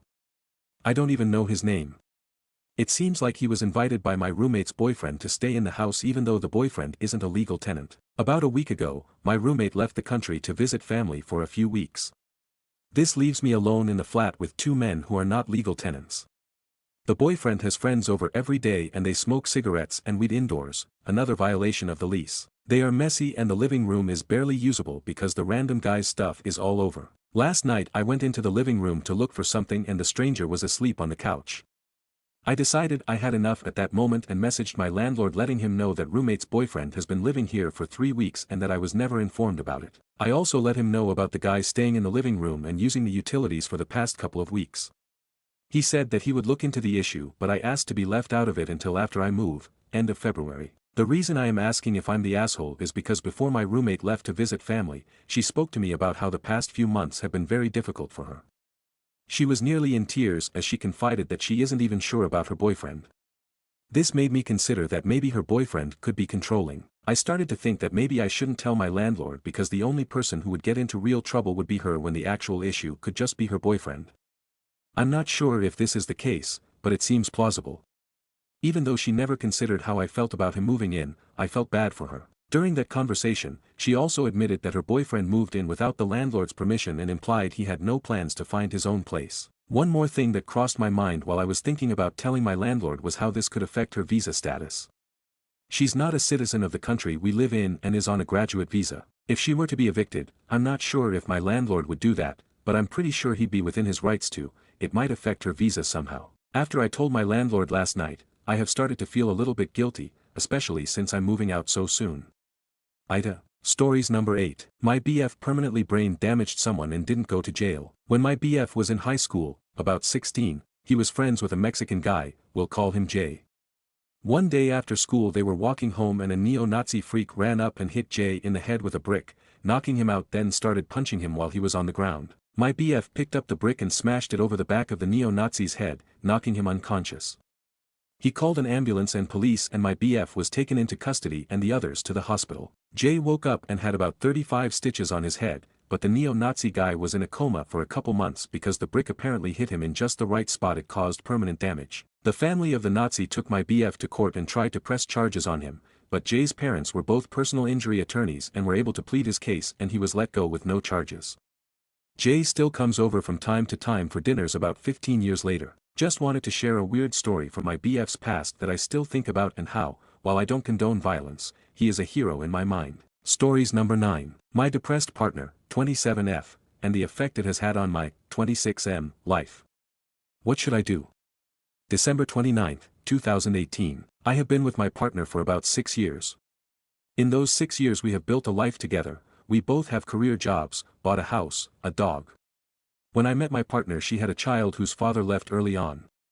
I have become the father for her and we have become a solid family unit. About 2 years ago, whilst my partner was working a job that required her to work night shifts, she began to suffer with fatigue. Her moods changed so she sought help and was diagnosed with depression. She immediately sought counseling and medication for it. She attributed it to her work and swiftly left the job, and luckily landed an incredible job that she really loves. She has taken the role and run with it, she is passionate about it and I'm so proud of her achievements in that job. However, her mood at home remains the same. It has been really difficult to support her and keep going for her, I know she will pull out of it at some point, but whenever she seems to be getting better, she spirals back down again, eating tons of chocolate and not showering for days on end. The real problem for me is how I often feel like I'm a thorn in her side. Like I am a real annoyance for her. I check up on her often, I try to keep her mind ticking over so she doesn't dwell on dark thoughts, and I try to talk to her about things we can do together as a family. Holidays, moving house, new cars, etc. The kind of stuff people decide together. I try and start a conversation about going camping in the summer, and the response is always, yeah, can do I suppose, with absolutely 0% enthusiasm. I'm the kind of person that needs something good to look forward to, and the little one definitely deserves something to look forward to, because she is the most amazing little girl. Our house is perpetually messy. I try and get her to do some tidying and cleaning, but largely it falls to me every day to keep things tidy. My partner's depression keeps her from daily hygiene. I have to make sure she showers and keeps herself clean, wears clean clothes, etc., which means nagging, repeated reminders, etc. Our sex life is non-existent, which I find particularly difficult as I do have a high sex drive, and I often find my mind going off on sexual tangents every day, which affects my concentration at work. This is also trashing my self-esteem. It is hard not to think that I'm just not sexually appealing to her anymore. Most of the time, when talking to my partner, I feel like a hindrance to her. Like I'm nagging or being a total pain for her. I'm not getting out what I'm putting in, there's no excitement, no affection, and I'm worried about the effect of this on our little one. We don't argue often per se, but we aren't particularly outwardly affectionate. I love my partner. I really do. But I don't know what to do. It is getting harder and harder, and I feel lonely, unappreciated, and tired. I feel like she genuinely prefers being at work than being at home with her family. Should I continue to dig in and support, or is there something I should do differently? Leaving would be particularly difficult. I love the life we have achieved, I love my stepdaughter. But we currently aren't behaving as a couple. Just housemates with a lot of responsibility. TLDR, my partner has been dealing with depression for 2 years, and it is taking its toll on me and my needs. I am worried for my stepdaughter. What should I do? Comments. Is she still taking medication and going to counseling? Reply. She is still taking meds and counseling sessions every few weeks. Another comment. Talking from being on the other side of this, as a GF who is struggling with depression, honestly it is going to be rough on UL, but I would guess that she really appreciates you helping her. Counseling and medication will help, but it won't be an instant fix. For me, it evens out my mood more so my low moments aren't as big. Depression is rough. It's mood swings, feeling empty, feeling worthless, and worse. And the feelings can pop up at any point, which makes it so hard to deal with. She will get over it, but it might take a long time. The best thing you can do is just continue to support her and be patient. You clearly love her, and still want to be with her, but it will just be a waiting game. Try talking to your partner about it. Because it sounds like there's still stuff weighing on her if there's been no improvement. Like even though I got out of a shit work situation, I was still overworked, which was triggering my depression. Another comment from OOP. There are good times BTW. We do laugh and we do sometimes do family things, but it takes a lot of effort to work her up to it and keep her going throughout activities. Most of the time, it's just me and the little one doing family activities together. An update on a post from 7 months ago about my partner's F27 depression and its impact on my M27 life. 7 months ago I posted about my girlfriend, her struggles with depression and how it was impacting my life and my personal needs. I got some really helpful and empathetic replies which I was really thankful for. I wanted to write a bit of an update, partly for those who helped but also to show that it can sometimes get better. A couple of months back my partner was due to get her contraceptive coil removed. She struggled with irregular periods whilst on the coil, so she decided that she didn't want a replacement and wanted to get back to a normal cycle. Honestly, her mood changed almost immediately. It was so quick. As soon as it was out, she started feeling better. Her want to do fun stuff has returned, and the sex drive is slowly increasing. We have already had way more sex in 2019 than we did in the whole of last year. She is now off meds, and even though we are going through stressful times, moving house man. Never again, her moods recover to a norm far quicker. We do more family stuff now. I'm typing this from a camping holiday together, and my stepdaughter is doing well at home and at school, bringing home a brilliant report for the end of the school year. I don't want this post to come across as bragging. I just wanted to point out that it seemed that the cause of my partner's illness was a hormonal imbalance that was exacerbated by her contraceptive coil. I'm unsure of the science behind that, but we are certainly doing better. Thank you to all those who helped our situation before. TLDR, my partner struggled with depression until her contraceptive coil was removed. Our lives have improved a lot since. Thank you to all those who helped and commented. Comments. This is amazing. I think it's shocking the effect birth control can have on women's bodies. So happy she is doing much better now. Link. This should always be considered when women change their reproductive system, or even as they enter into premenopause. Thank you for posting this because a lot of people, women included, don't realize how serious this can be. It was mind-blowing for me to realize that after getting off the pill in my late 30s my PMS just went through the roof. I'm seeing a doctor about PMDD in a few weeks, and the knowledge that this is just my hormones fucking with me is so helpful. I'm not crazy. I don't suck. It's a medical condition that can be managed. I can get through this. I'm so happy that y'all are able to get through it as well. Stories number 10. My husband wants a white name for our baby. I'm Middle Eastern and my husband is white.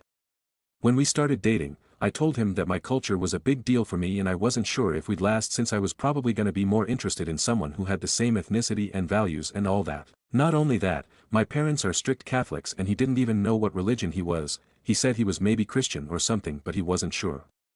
He was pretty insistent that he'd try. He chased me for a while and he took me to a Middle Eastern restaurant for our first date.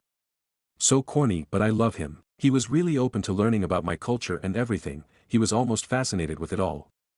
Basically, my life was my big fat Greek wedding. I was partially embarrassed by everything and thought it would scare him away, but he seemed to love it. We got married and things were going well. I'm pregnant now and we were talking about our baby.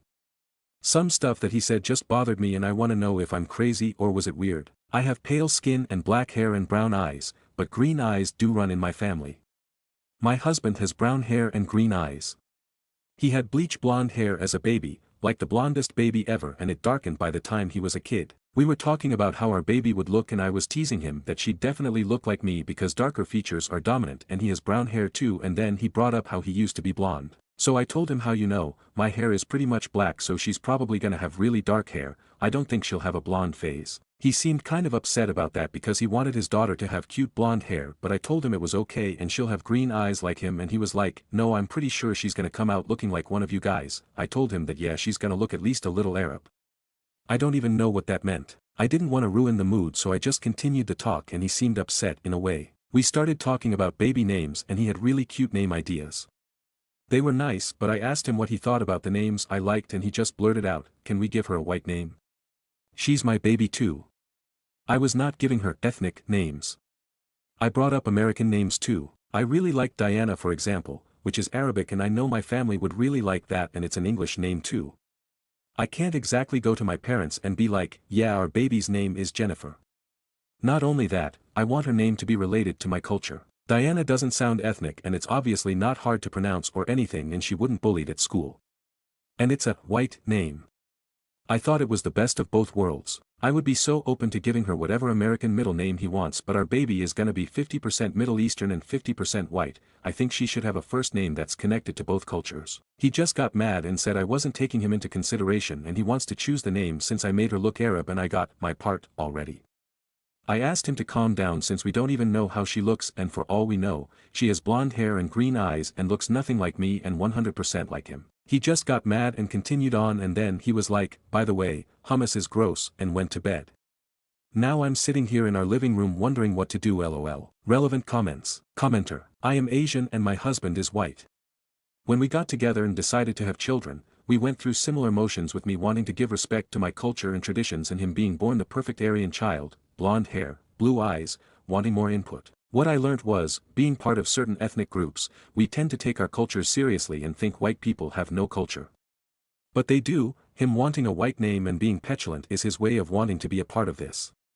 He has made a lot of effort in the past during your courtship in trying to embrace your culture. He is probably feeling like you are trying to say that your culture is far more superior than his, since your child is going to end up with similar features to yours. I know it is not in your intention to exclude him in any way and you are right to feel a bit puzzled by his behavior, but I think you need to open the conversation with him and try to see where he might be coming from.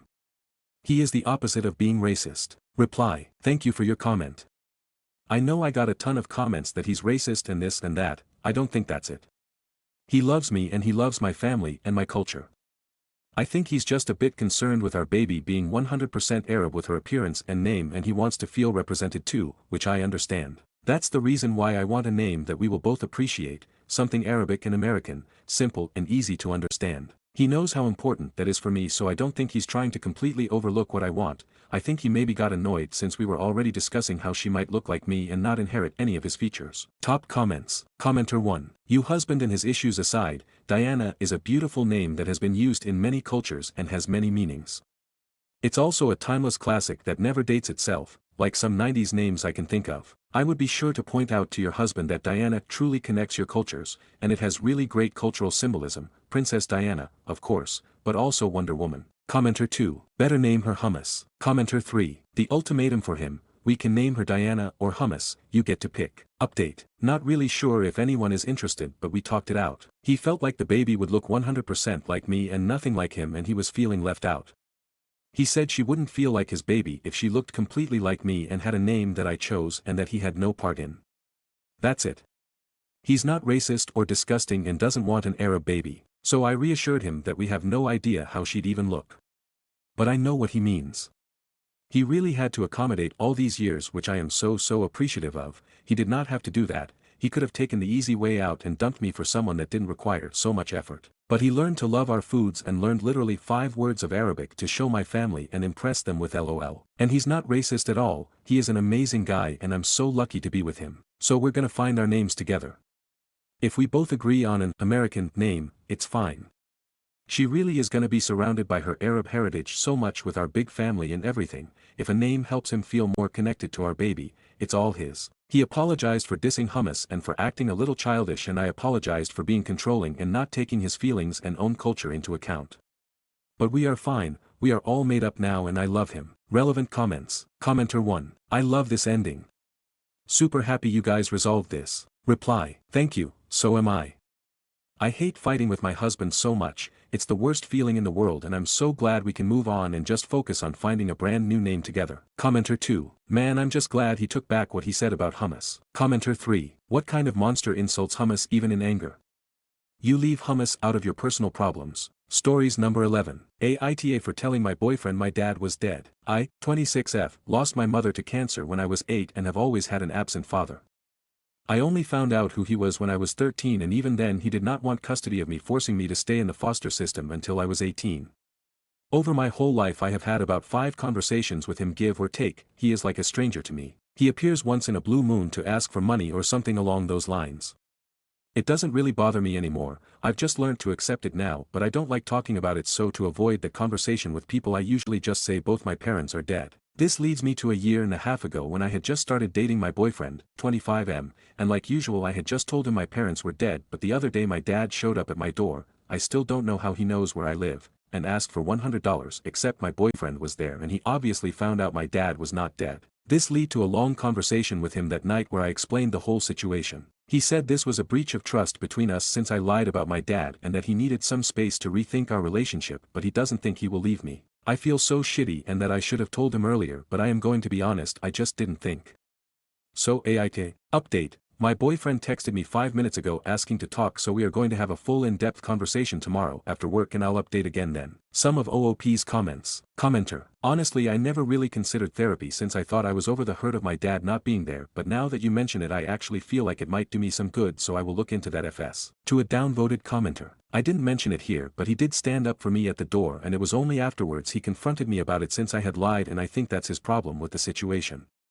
He just needs to gather his thoughts, I think. How did dad find out where you live? Commenter. I genuinely have no clue and I don't want to think about it. Obviously if he does it again it might be more of a problem. Update. I have only given money to my dad once when I was still desperate for his love and acceptance, but he did not get any money this time. Despite his confusion my BF stepped in to defend me and get my dad to leave, and it was only after my dad left he asked me about it. Now on to the update.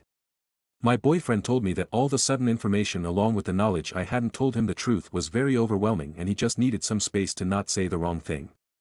He also said that he got why I lied initially and he wasn't mad that I lied, more hurt that I felt like I couldn't tell him about it. He also mentioned that he couldn't be there for me if he didn't know what was going on.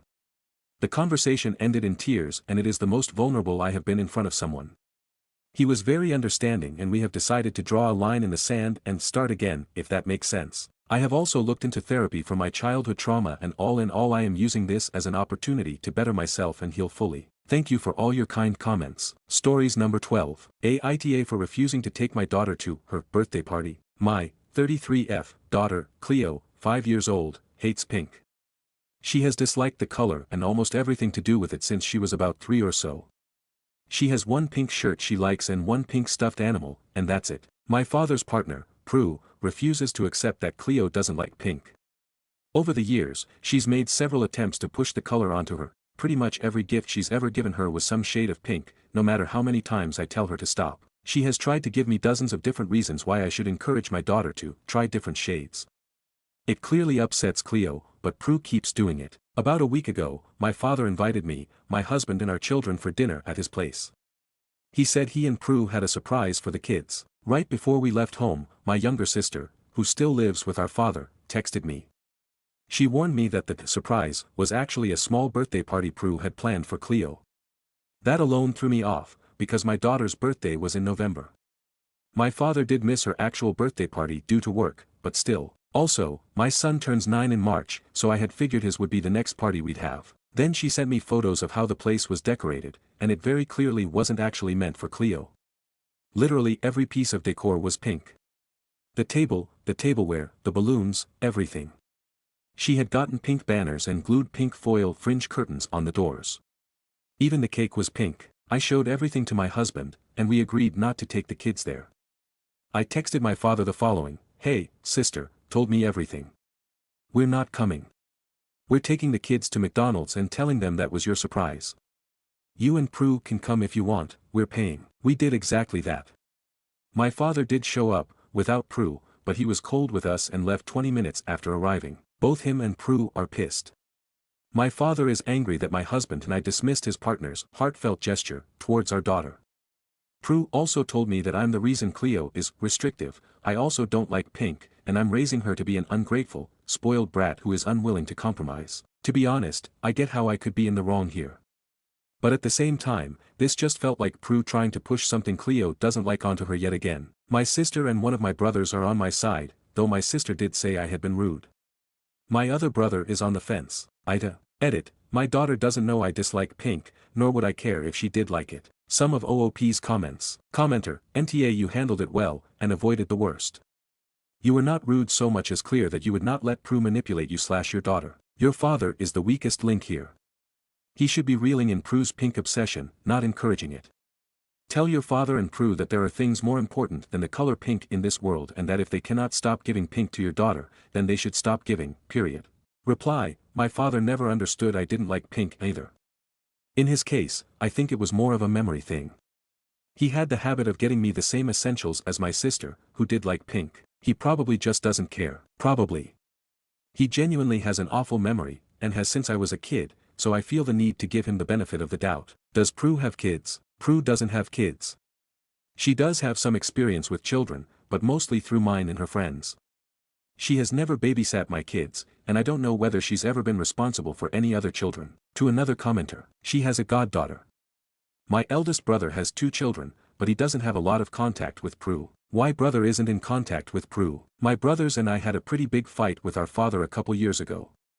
It had nothing to do with this. We've all apologized to each other, but our relationships with him and Prue aren't the same. I live the closest to them, so I have more contact. Cleo's tastes. I've said this somewhere else, but Cleo's tastes are pretty balanced. She loves doing ballet and playing with dolls. She also loves cars, her dad is a big F1 guy, and space stuff. Her birthday party last year was themed after Super Mario Bros., the movie. She's never played the game. The boy stuff she likes does also bother Prue, though. Not as much as the pink thing, but enough that both me and my husband know. I understand the assumption that Cleo picked this up from me, but I don't think so. I wear pink around her. I own pink stuff. I occasionally dressed her in pink as a baby. She doesn't even know I dislike pink. What are her favorite colors? Yellow and blue are her favorites. I assume it's because her favorite princesses are Belle and Jasmine. Does she hate pink because you hate it? I don't think she takes the cue from me at all. I've said this in a different comment, but I wear pink around her and own lots of pink stuff. I never told her I disliked pink. There's a lot of stuff that Cleo loves that I hate and vice versa. I dislike The Lion King, she loves it. I watch that movie with her on a weekly basis, and she has no idea I'd never do that if I didn't love her. She dislikes Mary Poppins, I love it. I never told her I liked it, because I know she might feel guilty. Commenter, I'm of similar age to Prue. When I attended school the girls' bathrooms were blue and the boys' pink. But within a year of me attending school it changed to pink being for girls. It was incredibly confusing. However, Prue's focus on pink is likely her just trying to be a nana, and no matter the color she made a real effort to celebrate your daughter. I think half an hour or so wouldn't have hurt. YTA your daughter could then tell Prue I'd love next year to be. Reply, it absolutely would hurt Cleo. She would have started crying, because she hates it when people push pink onto her.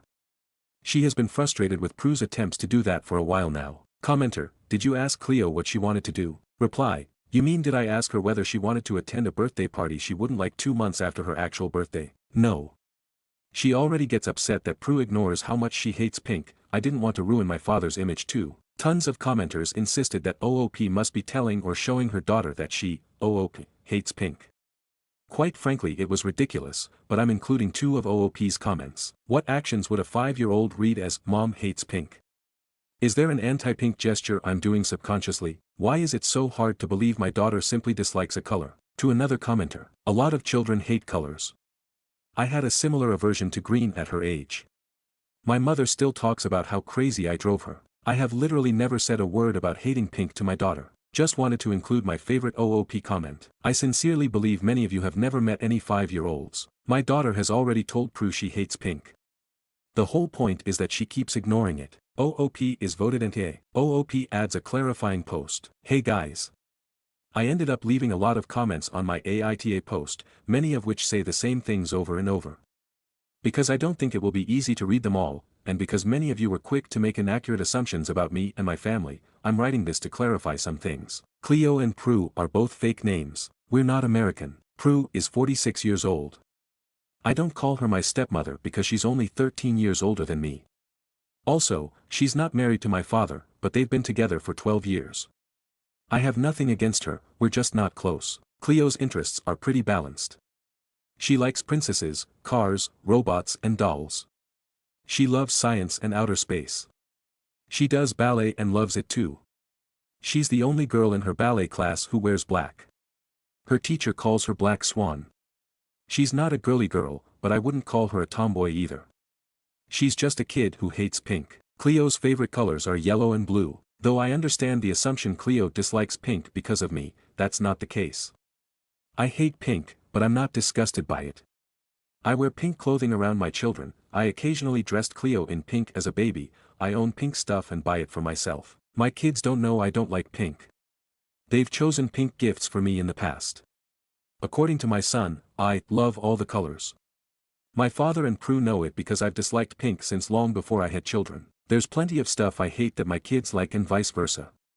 They don't have to care about these things, so I don't tell them. Cleo's more boyish tastes also annoy Prue. Not as much as the pink thing, but enough that my husband and I know.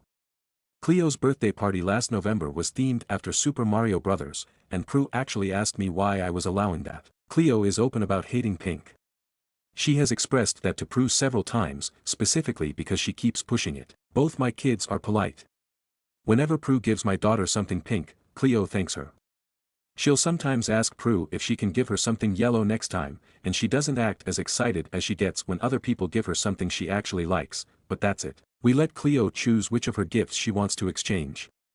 She always asks to exchange pink stuff. If it can't be exchanged, she won't play with it or wear it. We either give those away to her friends or donate them to charity. Cleo does have friends who like pink, her best friend loves it, and wouldn't complain if they threw pink parties for themselves. She'd know those aren't about her. But the second you made it about her, aka, threw her a pink party, then she'd be upset. Cleo would have loathed the party. She would have started crying immediately. She wouldn't have eaten the cake, she wouldn't have had fun. I didn't tell Cleo about the party for a number of reasons. Most importantly, I didn't want her to get upset. I also knew that letting her see it would ruin my father's image in her eyes. Cleo is already upset that Prue doesn't care about what she likes, and I didn't want to get frustrated at her grandfather too. Yes, my daughter does in fact hate pink. Yes, I'm very well aware that might change someday. No, I wouldn't care if it did. I think that's all I wanted to say here. Feel free to ask me any other questions you may have. Update post. First of all, I apologized to my sister a few hours after I made my original post. I am very grateful for what she did, but I'll do my best to keep her away from these conflicts moving forward. Thank you to those who defended her. Secondly, I went through your comments with my husband, and our main takeaway was that we did what we had to do to protect Cleo, even if it wasn't what we'd do in most circumstances. Had either of us been surprised with a party decorated with something we openly hated, we would have sucked it up and ignored it. It sucks, but we're adults and it comes with the territory. Cleo, however, is 5 years old. She wouldn't deal with this the same way, nor would we expect her to. Knowing my daughter, she would have been miserable at the party. So ultimately, we don't regret not taking her there. On Saturday, we took the kids to spend the afternoon at my brother's place with their cousins. In the meantime, we invited my father and Prue over to talk. My husband and I told them we wanted them to abide by the following: 1. No more surprise parties without our knowledge and approval. 2. No more pushing the color pink onto Cleo, including pink gifts. And 3. No more calling our children spoiled for being allowed to dislike something. If they didn't agree to our terms, we would no longer take the kids to their place, and there would be a good chance we'd lower our contact with them in the future. Prue didn't say anything at first. My father tried to argue that we should at least thank her for the party, but I said no. I told them the problem wasn't that Prue threw a party for my daughter that was dedicated to her own interests, it was that she specifically chose something she knows my daughter hates and centered everything around it. We wouldn't thank her, and we wouldn't apologize. That's when Prue chimed in. She tried to tell us we were raising our daughter to be a brat again. So I asked, why are you so insistent on pink? She didn't answer at first, but then said she knew Cleo did love pink, she just didn't know it yet. And to that I asked, would you be this pushy if it was about any other color? Prue tried to say that didn't matter, but when my husband asked her if she'd care if Cleo hated blue, she said, she doesn't need to like blue. He replied that she didn't need to like pink either. He told Prue that she had no right to decide what Cleo should and shouldn't like. Cleo hates pink, and if she can't be an adult and respect that, then she doesn't need to be around our children. In the end, my father and Prue agreed to our terms. I'm not confident about her, but I did speak to my father. I said I know that he has a hard time saying no to Prue, but he will ruin his relationship with me and my children if he keeps enabling his partner. My father promised he wouldn't let this happen again. I hope this works out. Cleo is a great kid, and I hope my father and Prue can finally start seeing that. Thank you all for everything. Sum of comments. Commenter, narrator, it was, in fact, not over. Reply, oh yeah, I don't trust her at all. I've already warned my father what will happen if he doesn't stand up to her, but I wouldn't be surprised if Prue tried something again. At least my siblings are on my side. Commenter, there's no way Prue is dropping this. To even throw the party in the first place shows that she cares not for Cleo's feelings, but only for herself, as she basically showed with throwing the party in the first place. Still NTAOP, but you definitely need to lessen contact with Prue. Reply, I don't think she's dropping it either. My sister told me that from what she saw, the party was entirely Prue's idea. When she started getting pink stuff for the decorations, both my sister and my father tried to remind her Cleo didn't like pink. Prue barely acknowledged them, and my father eventually stopped arguing, which was why my sister sent me the pictures. Commenter, your father is enabling her behavior. You need to tell him that your daughter's wants and needs take precedence over that of a grown woman with selective hearing. Reply, I wouldn't be surprised if we had to either stop visiting or lower contact with them in the near future. I don't trust my father as much as I wish I did, but I've warned him. If he cares about what his granddaughter thinks of him, he will listen. If not, we will learn. Commenter, I wouldn't allow my daughter to be alone with her. Who knows what venom she could spew in her ear. No one will like you if you like blue in space, people only like proper girls. What you want/like doesn't matter. When a grown-up wants you to do something, you have to do it, otherwise you're a bad girl. The damage could be real. Reply, I don't trust Prue to babysit for a number of reasons, but that's exactly what I'm worried about. Editor's note, marked as concluded as this specific birthday matter is addressed and OOP has set clear boundaries. Stories number 13. Is it okay to drink before a presentation? Presentations are a small but regular part of my role, but I often get nervous and end up hurting my message by criticizing my slides, adding excess caveats to my points, and just general blunders from lacking confidence. Last time I presented, I discreetly took a few swigs of vodka a few minutes before, and everything went better. I didn't weaken my message, and I was smoother answering questions on my feet. At the same time, I realize I'm taking a risk and how this sounds. I've gotten empty positive feedback on all of my presentations. I don't trust my boss or peers to give honest criticism. I don't need to give excellent presentations, but I want to do better for my own sake. I'll probably try this again, but I wanted to get a second opinion. Update. I could have sent an update earlier, but it took time to sort my thoughts. Feeling the need to drink alcohol was a symptom of a lot of other issues that I didn't process until I moved to a different company and realized how bad the culture was at the job I wrote about. I'll start with the things that aren't anxiety related. The org I was in had the expectation that every employee present periodically, in a rotation. This made sense for the many academics that worked in our org, but didn't really make sense for our IT staff like myself. The presentations were stressful because my manager didn't see presentation preparation as work, it was an obligation on our team and nothing more. Talking about preparing for the presentation in a team meeting would be as weird as talking about preparing to fill out my timesheet. There were a lot of antagonistic cultural splits between different groups in the company, and between our org and higher levels of management, other than my line manager.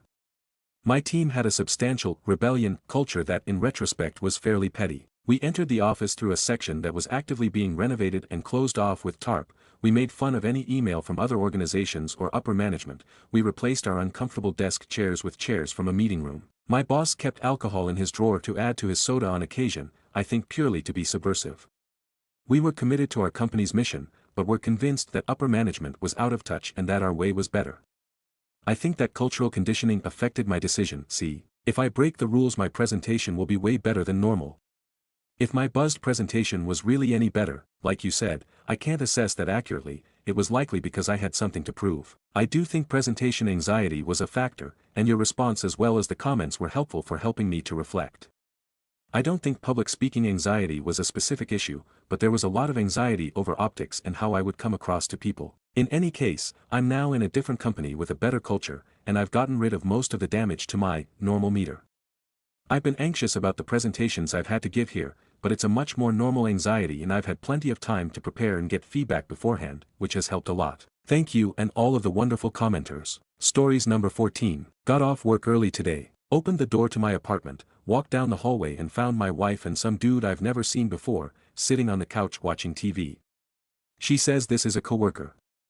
I shook his hand and introduced myself and then went to my room and closed the door. She kicked him out and came up to me in the closet and started apologizing. I've never been so numb. She said if I hadn't have come home early she wasn't planning on ever telling me he was there. Plans to keep talking to this dude. Said she deleted all the text messages between and refuses me any clarity by seeing the conversations. It's just fucked up. I just feel disrespected. He brought her edibles and weed and brought my dog some treats. He really did a good job playing himself up. I'm just hurt. She's 1 foot out the door apparently. Just having a tough time coping. Stories number 15. What worked for me as an ugly guy? First of all, I promise you this isn't incel shit. And neither is it condescending, just take a shower, shit. I'm ugly and this isn't an understatement. One time on a school trip girls in our class, 22 boys, 8 girls, made a ranking of all of the boys. Obviously, I was last and it was the first name written down, no contest. And yet I didn't have problems with girls, quite the opposite. How? I'll share my approach. Firstly, you have to accept that some stuff is just not for you. You will never be able to approach a woman on the street or a bar and ask her out, and that's okay.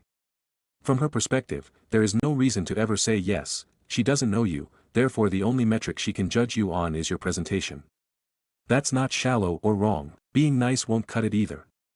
A lot of young boys are told to be nice to women as a solution to their troubles and they feel disappointment when it doesn't work. But it obviously doesn't. Yes, someone might pick an ugly nice person over an attractive jerk, but attractive people are mostly nice too, so why would anyone pick ugly and nice person over attractive and nice person if that was the only difference? The thing that you need to focus the most on is genuine connection, while building secondary skills at the same time. First step is to have several opportunities to meet people. You can try hobbies, games, sports, activities, other extracurricular. This will have secondary effect of making you more active and interesting. Then make friends. Treat girls exactly the same as boys. They are just human. This will have the secondary effect of making you more sociable and less weird around girls. Finally, if you end up liking any girl, then there is a simple test. You want to start meeting with her one-on-one as friends. If she's apprehensive, refuses, or accepts out of obligation and seems uncomfortable, be polite and give up so you can move on. There is no chance. You keep having her as a friend, so you still win, even if you can't be together. You haven't made the friendship weird by asking her out of the blue. If she's receptive to spending time with you one-on-one, that's when you have a chance. At this point it's hard to give specific directions cause there are too many variables, but I'll just say that after reaching this point, I've had a 100% success rate. For most people, attraction grows more as you get closer with the other person. In general, your goal should be self-improvement first. If you are an interesting, well-rounded person that's a good conversations, at least some people will grow attracted to you. Stories number 16. Aita for trying to get my neighbors to not block my front door. I, 32F, live in NYC.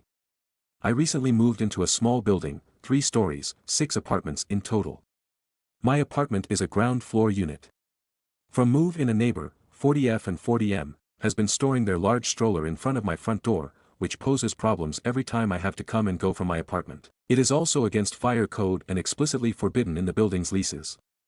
The stroller is there every day, unless their kid, 3M, decides he doesn't want to walk. One day when I heard them leaving it there, I introduced myself and politely said them leaving their stroller there was causing me issues and it is against the city's fire code and asked them to no longer keep their stroller in front of my front door. The 40F neighbor gave me excuses that they live on the 3rd floor, but the 40M neighbor straight up raised his voice at me, while I was holding my infant daughter. The woman said as a compromise she'd fold the stroller when leaving it front of my door. As time went on, the stroller was never folded up and continued to block my door. As it is against fire code, and explicitly forbidden in the lease, I decided to reach out to property management for help resolving this issue. I just want to be able to safely come and go from my apartment. The day the property management enforced this on these neighbors, the 40F neighbor rang my doorbell, and proceeded to refuse to speak to me and called her mother. Her mother then berated me on speakerphone and said I should have spoken to them first, ignoring me when I said I did. She then kind of threatened me saying I complained about the wrong people. I was stunned and couldn't believe this was happening. All I could muster was insisting it is against fire code and no one gets to break fire code. I am baffled by this behavior. I found it a bizarre confrontation and I didn't know adults could act this way. I've never had issues with neighbors before. I have a child younger than theirs and empathize with their situation, but their kid is massive and able to walk.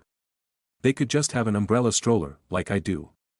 I just wanted access to my front door.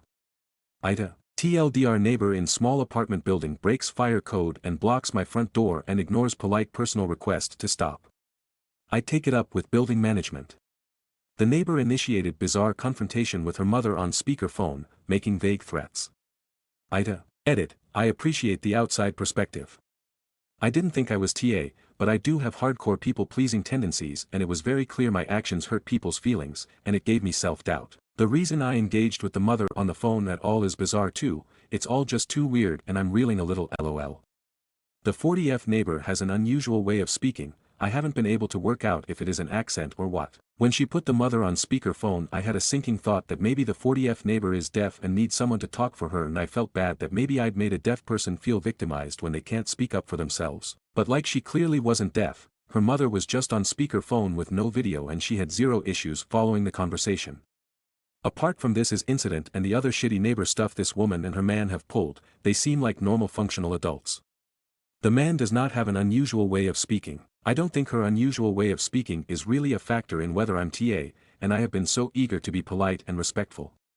It became clear very quickly the phone call wasn't really about helping in communication, but just messy people expressing their anger as much as possible. But yeah, that's why I let the phone call happen. Messy. Verdict, not the asshole. Relevant comments. Commenter 1, NTA, why didn't you just close your door on these AHs? Just report them again for harassment to property management. Start videoing any interaction with them. Reply, 100%. I was kicking myself for not recording it.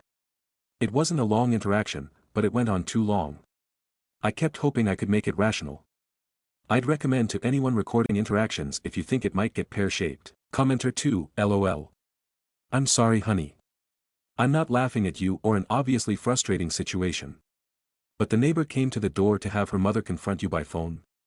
Sometimes people are just so unbelievably ridiculous it just makes you laugh. NTA. Reply, it's a funny situation. I'm still in disbelief that it happened. Commenter 3, NTA, the getting mom on the phone tells you all you need to know about the maturity of a 40-year-old person. Commenter 4, you're much nicer than I would have been. When they didn't comply with the polite request I would have chucked the stroller outside. Commenter 5 NTA. But I would consider telling the property manager you've been threatened. Of cousin that could escalate and make things worse. But you are being bullied. I try to get out of the lease and move. Update. So it has been almost a month, and I am pleased to say the stroller has not been in front of my door since the events in my original post. Luckily I have not run into them in the hallways or experienced real fallout. I heard the man a couple of times tell his kid that's where the snitches live, and I think the mother from the phone call was in the building once and I heard her call me a bitch outside my door. The woman neighbor also stuck her middle finger up at my front door a few times. That petty behavior stopped pretty quickly, and they seem to have gotten over themselves. I'm not bothered by their silly little insults. The neighbors also started using an umbrella stroller pretty soon after my original post.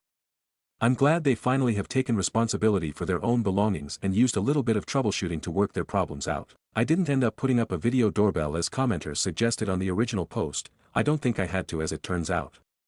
They just needed to get over themselves, get a handle on their emotions. I am actively avoiding them though, but that has been easy so far. So yeah, a bit of a boring update, but that is the best outcome. I'm just enjoying having space to come and go from my apartment. Relevant comments. Commenter 1, info. I'm having trouble reconciling these two statements. The woman neighbor also stuck her middle finger up at my front door a few times. I didn't end up putting up a video doorbell. Without video, how would you know someone is flipping off your door? Reply, haha yep. I didn't have the camera, so I watched through the peephole. Bit of a creeper move, but I was feeling the paranoia. OOP gives an explanation of how her front door is set up.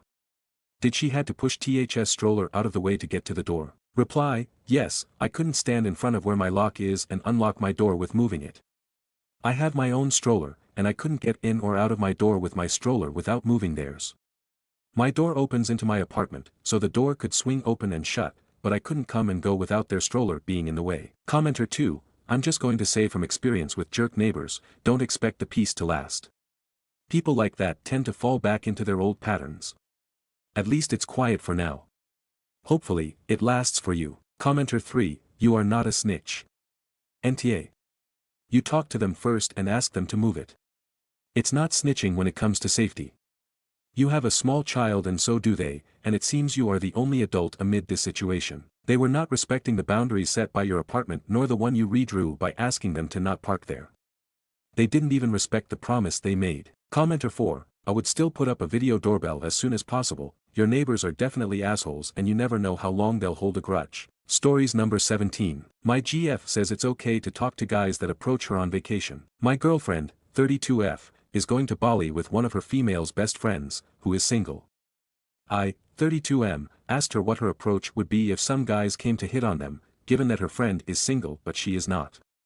And what if her friend is interested in one of the guys? Would she have to stay with the other guy the entire night or day just to be fair to her friend? My girlfriend is a 10-10, so that's definitely something that's going to happen. She says it's fine to talk to someone in a friendly way. I agree with that, but since the guy's intentions are clear, it makes me uncomfortable. She says that if the roles were reversed, she wouldn't mind me talking to other girls, but I don't believe that's true. I don't know, I just feel uncomfortable. Is that a legitimate feeling? Edit, I think that some people are not reading properly. I have never mentioned that a person can't talk to another with boundaries. In the post says, I agree with that. A thing is talking, and another thing is spending a lot of time with someone else just to please your friend. Thanks for your replies guys. Stories number 18. Aita for refusing groom's request to drive across country to pick up his relatives on his wedding day. Hi, Charlotte. Love your videos, I watch them religiously and I have hooked my BF on too. This is my first time posting on Reddit and the situation is not serious, but weird, so I'd like some suggestions on how to proceed. I am a girl writing in the name of my BF who doesn't want to type, but since we both are involved, it checks out. From now on, the OP is M31. This takes place in Europe, English is not my first language, and all names are changed, in case someone from the story frequents Reddit. So, my, M31, friend, let's call him John, M35, is engaged to Alma, F30, and will have their wedding May 2025. John and I are good friends for 5 years, but we are part of a larger friend group that often travel, go camping, spend weekends, play board games together, and just are a tight-knit group, or at least we were before John met Alma 2 years ago. In this friend group there's also my GF, F28, and a couple, Joseph, M36, and Anita, F34, that are not married but together for 14 years. They come from another city where they also met John and got him in the friend group 10 years ago. John and I became friends from a weird situation where he was thrown out of his flat by an ex-friend, female, but unrelated issue, and we moved in together, and we're real good pals. John may be not the best looking, chubby guy, but his charisma and joking stats are very high, lol. He has always tried to flirt with any waitress or cashier in hopes to finally land a serious long-term relationship, as his experience has somehow always been with younger girls, and relationships that always last few months or less than a year. Then he met Alma and fell over heels, and they seemed to be compatible, at least he was beaming with joy.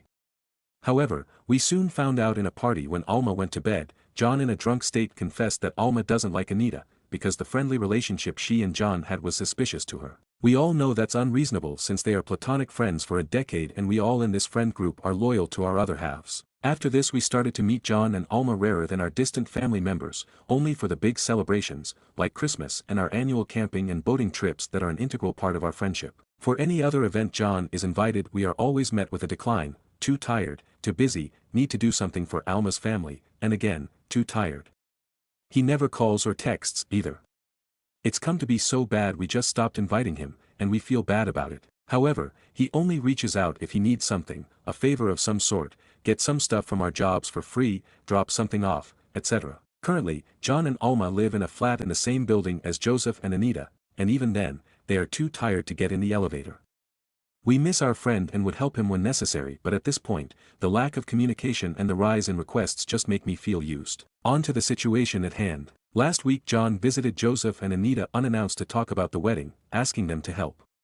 Joseph is the best man, he agreed and is asked to be the driver for groom and the bride, take them from their home to the courthouse, then to the venue and home the next day. However, the maid of honor is cousin of Alma, which is understandable. Mary, F25, who's cool and active person, has joined us for camping and other celebrations. John continued with his speech, asking Anita to undertake the task of decorating the whole venue together with Mary's BF. After Anita's questioning for more details, it was clear that nothing is planned, and the place would allow to start decorating at 1400 hours, 2 p.m., but guests arrive at 1700 hours, 5 p.m., it's not enough time to decorate the whole place alone, not even with 2 or 4 people, it's an impossible task. Anita accepted even though she feels like it's a crazy task.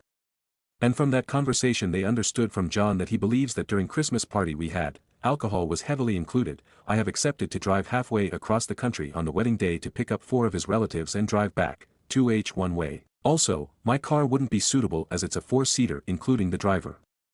So, he would give me his car to drive, except it's a different transmission and I've no experience with driving it, maybe only ever tried reparking colleague's car and it wasn't best experience. My girlfriend could do it, and she would accept if asked, maybe she was asked during Christmas party, but I have no memory of it, but I am not planning to spend the day driving, while I could help with the decorations or lesser jobs. Or even, I feel like it's not okay of him to ask this when we are so distanced as friends, we are barely acquaintances. But here comes the kicker.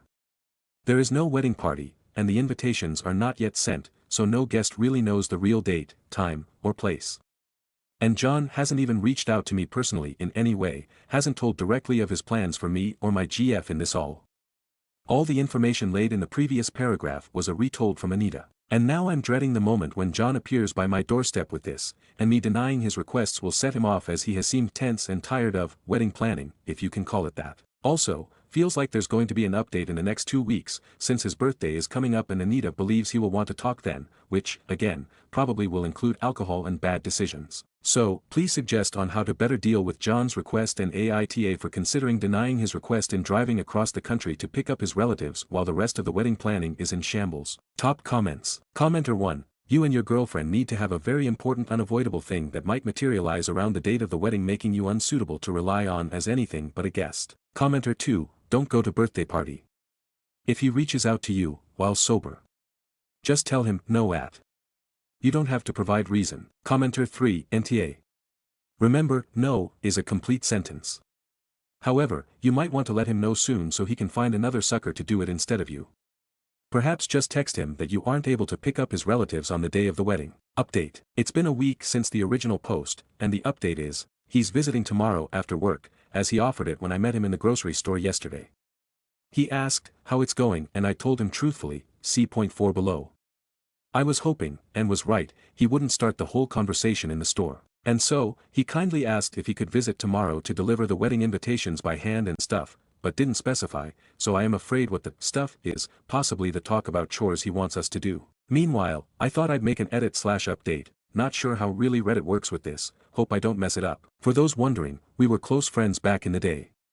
When John was evicted from his flat, I helped him by allowing him to stay at my parents' place for a few weeks while he was looking for a new place, and consequentially, this is what led us to become roommates, as I was also fresh out of a relationship back then and looking for a new place. So long story short, we know pretty well each other's allergies, our close family members, etc. Since I have no living grandparents and only one of aunt, uncle, and cousin, it's quite impossible to make up a reason several months in advance for us not attending.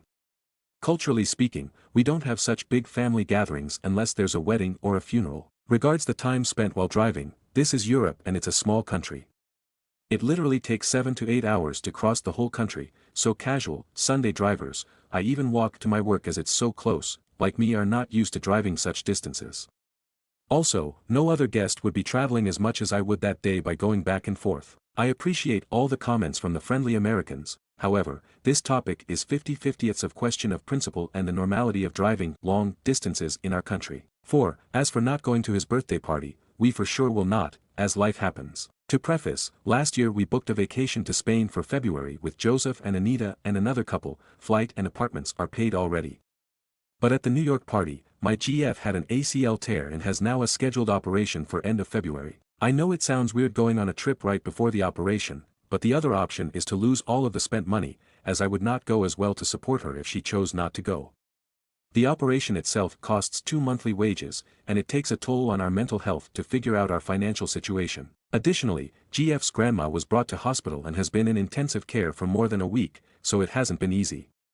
Sorry for the ramble, but I feel like this is all relevant as the drama with John's wedding is making us even less empathetic towards him now. To sum up, tomorrow I think he's going to give us not only the invitations but also to have a serious conversation. To remind you, he still hasn't actually talked to us, this is all assumptions. I would be starting with the least offensive or serious issues, going up step by step, if necessary, that is, if he doesn't take the hint, as I don't want to burn down all of the bridges. His car with a transmission I am not familiar with, learning curve, and sense of responsibility for his property. The distance, see point 3 above. No offense, but I feel like we are not that close anymore. Wish us luck. Top comments. Commenter 1, so I just read the previous post to keep myself updated for this. Why not suggest to him that he can get his relatives to come here a day or two earlier before the wedding, lives in an Airbnb nearby, and you can pick them up from the Airbnb to the wedding.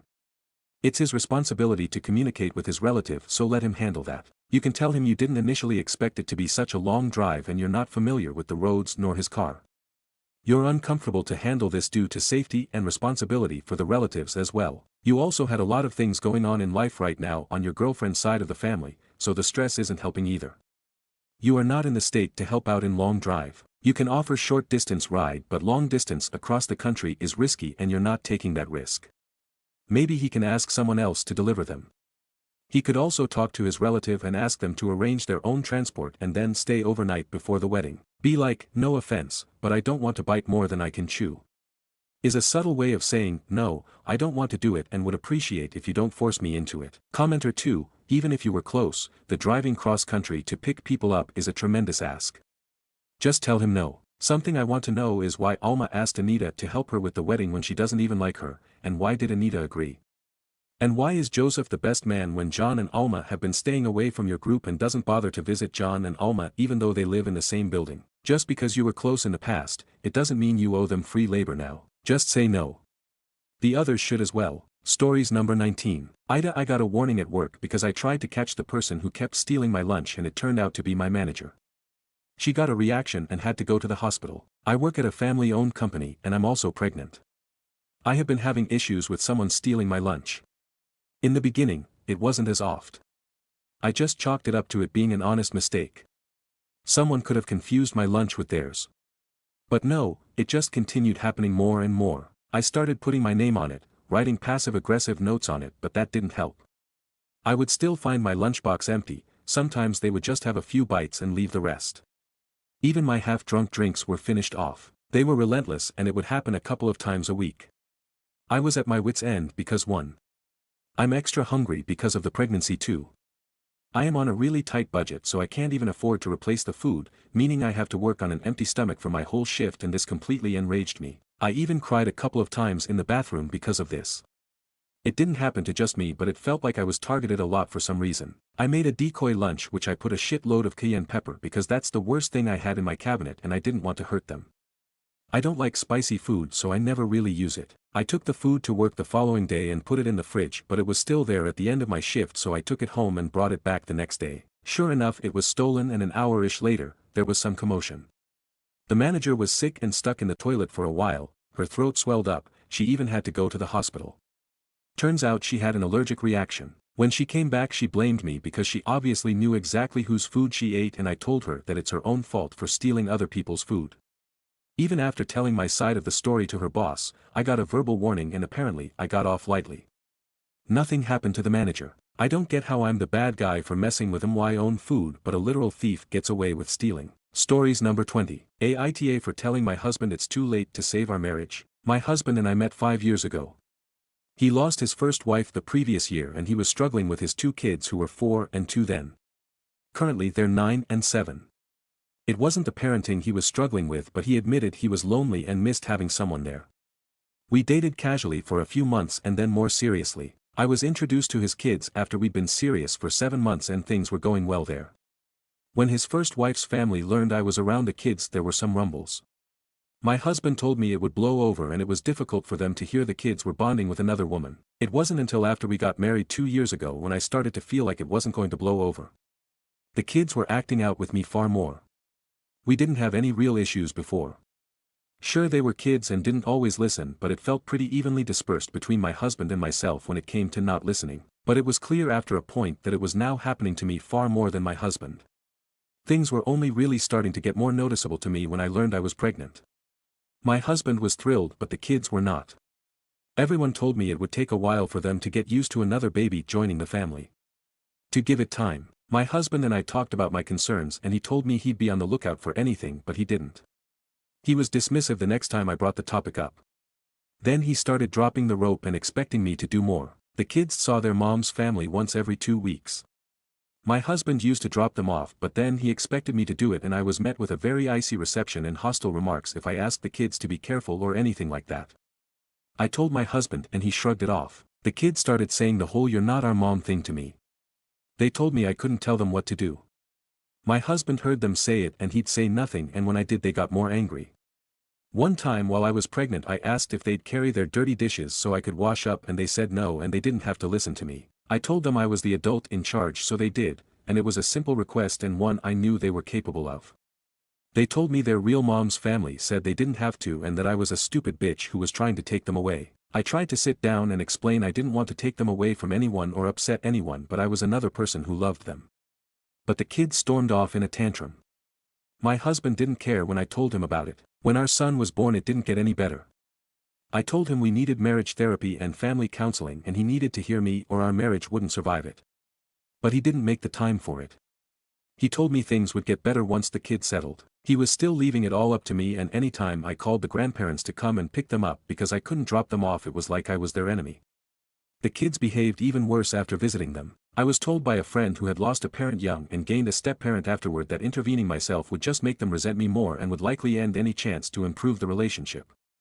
She said if my husband wasn't going to step up then I needed to leave. She said there was a good chance my son would grow up in a very unhappy home if nothing changed and that I'd be miserable, more than I am now, if I stayed.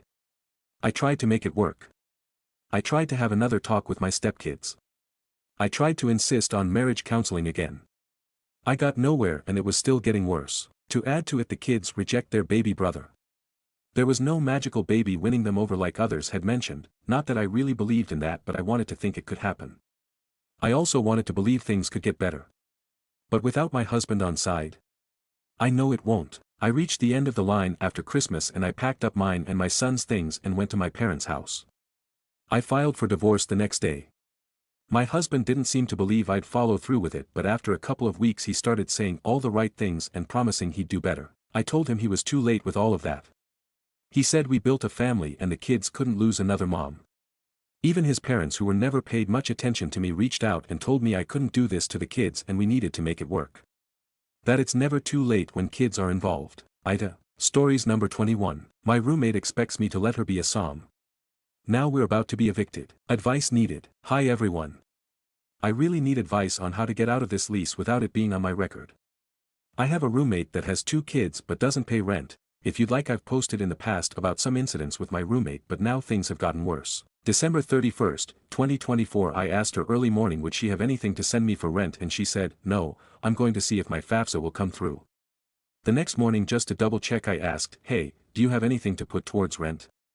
Anything? She said, $100. In my head I was like, okay, it's something, but $100 is like $10 in today's world. She said, I'm going to wait for my FAFSA. I was like, okay, cool. So instead of paying for rent I waited because she might get lucky. When it was the 4th, I asked her about it while I was at work, hey, did your FAFSA come through for rent? Guess what? No. And she said it's so quick and kinda in a like shrug your shoulders tone. And that pissed me off NGL because I don't think she was going to tell me again.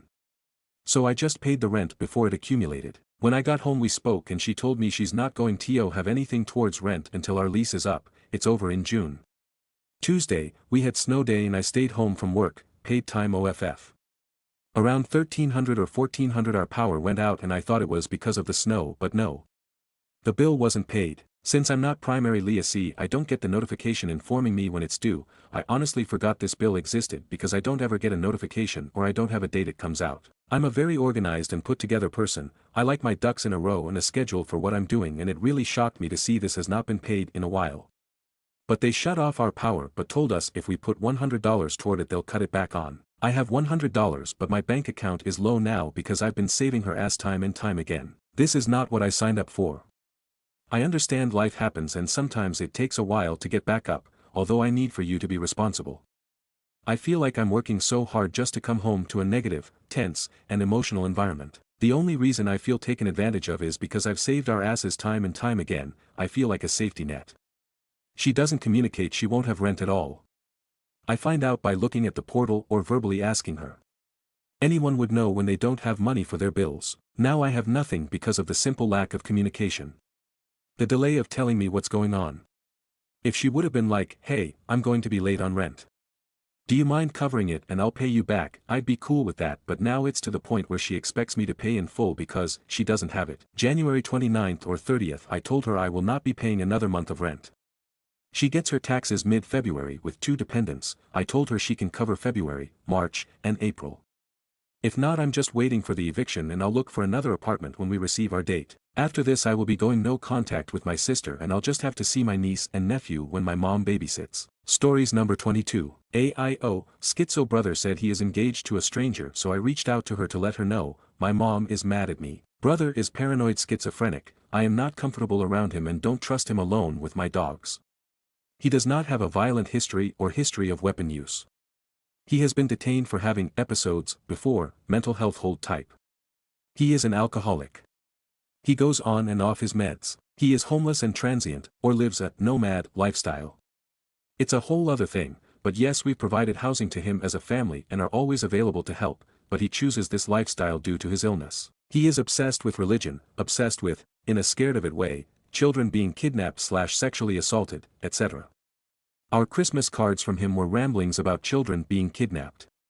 He has swatted the family house before, mad that alcohol was locked away. He thought I sent my dogs to molest him. My mom loves him, I do too, but I am not comfortable around him. Neither is my little sister. He texted the family group chat that he was engaged to a woman, gave her full name and job title. Said she would be good with kids. I asked if he had actually met her or if it was all online, thinking it could also be a scam. He ignored me. I looked her up and she has a very Google-able name in her field. He is currently living in her city, but he moves city to city, state to state all the time. I sent her an email asking if she was engaged to his first name, explained the circumstances, and if she wasn't and wanted more information that I would provide it. She is not, of course, and said that a person by his name has been calling her work for the past 12 months and has been showing up recently. I offered to give her his full name, DOB, history, etc. in case she needs it. If I were in her shoes, I would want someone to tell me. I've been stalked before, so maybe I'm overly sensitive. She gave me a list of questions I could not answer, so I asked my mom. But my mom got really upset that I reached out to her, described him as a puppy dog, just enamored, a sweetheart, a sweet boy. She said the woman is probably used to these types of men due to her profession. She said that he doesn't actually think he's engaged and was just being wishful. I feel so guilty now, but I did the right thing, right? I love my brother, but he scares me. His episodes, especially when drugs and alcohol are mixed, are terrifying. He is very, very sick. He is not a functioning person. He hears voices and thinks the devil speaks to him. It's not like I'm trying to hurt him or ruin his life, but I think the woman he is obsessed with deserves to know, right?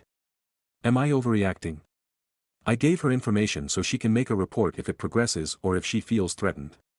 She took it in stride and was very understanding of his illness.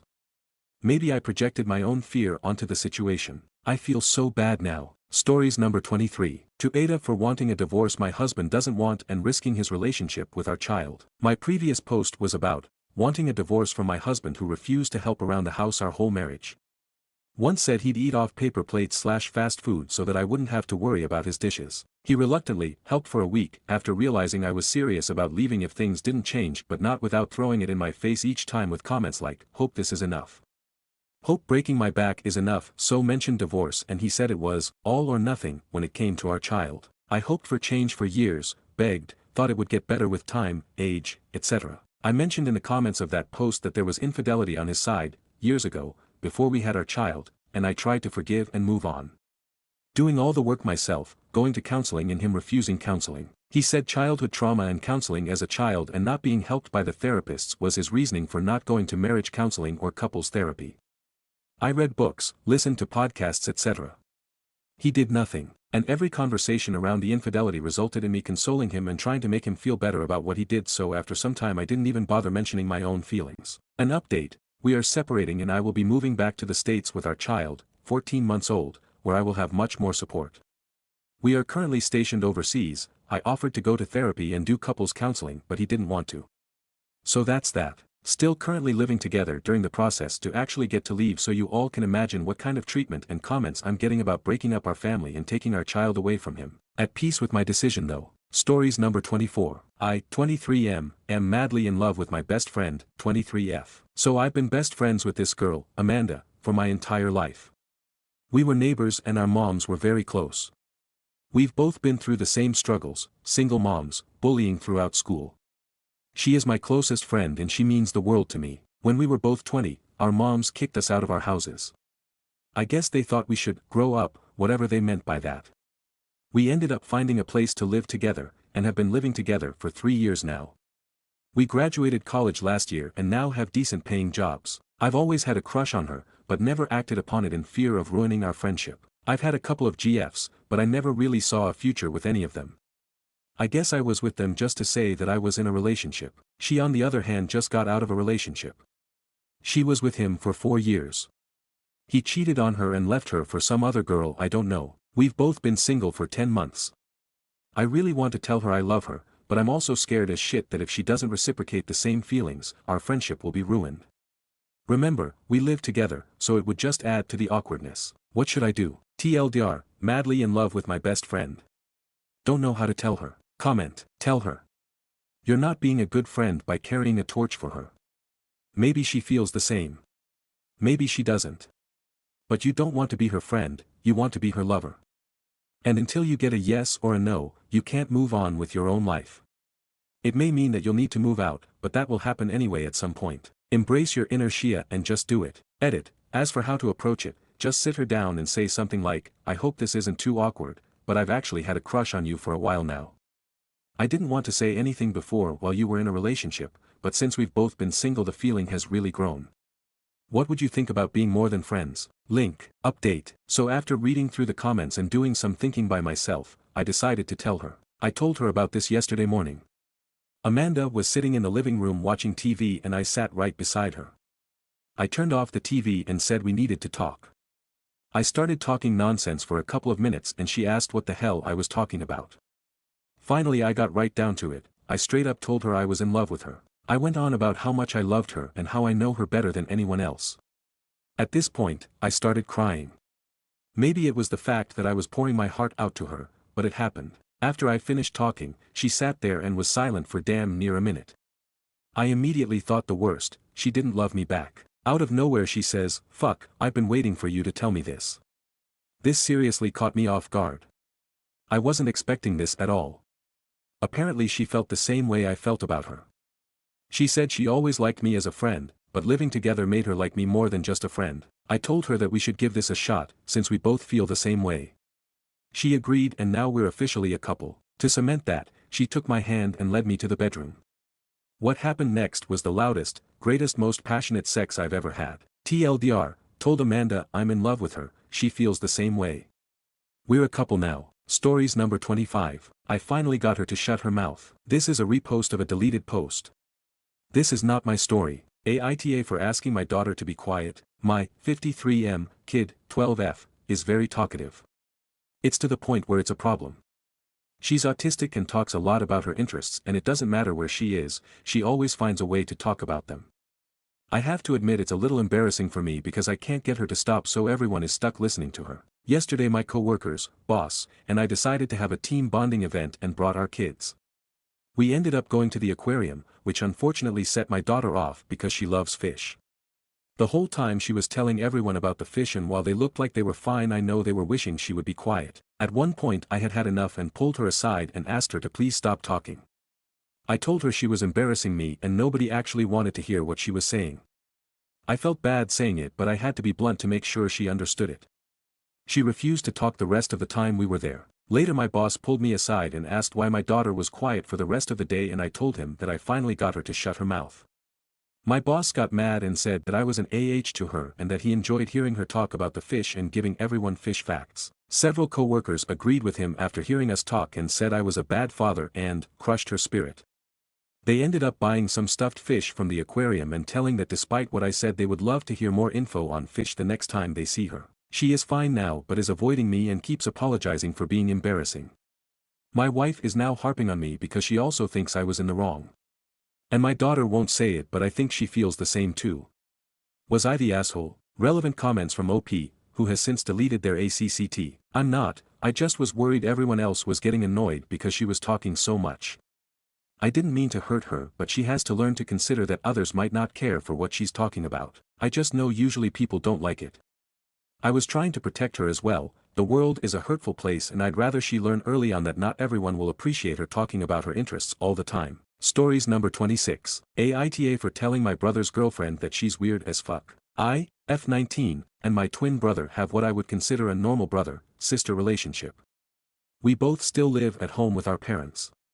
And have similar hobbies. We're not attached at the hip or anything like that, but when both chilling at home we'll often play video games together or do something we both enjoy. For example, we both like those intricate Lego sets and will help each other build them and stuff while we just chat about shit. But we have separate lives and do different things too. My brother now has a girlfriend, which is great, I'm happy for him. I myself have a boyfriend who I've been with for the last year or so. My brother has been with his girlfriend for the last couple of months. Whenever my boyfriend comes over, my brother is kind to him and they really get along, so they've become friends, which is nice. But then me and my boyfriend will go and do things. It's not like my brother is some third wheel in my relationship. Like I said, we have separate lives, but it's nice that my boyfriend and him get along. And I'd love to do the same with his girlfriend, but she just doesn't like me. I try. But I get nothing from her. And it's not a case of her being shy or anything.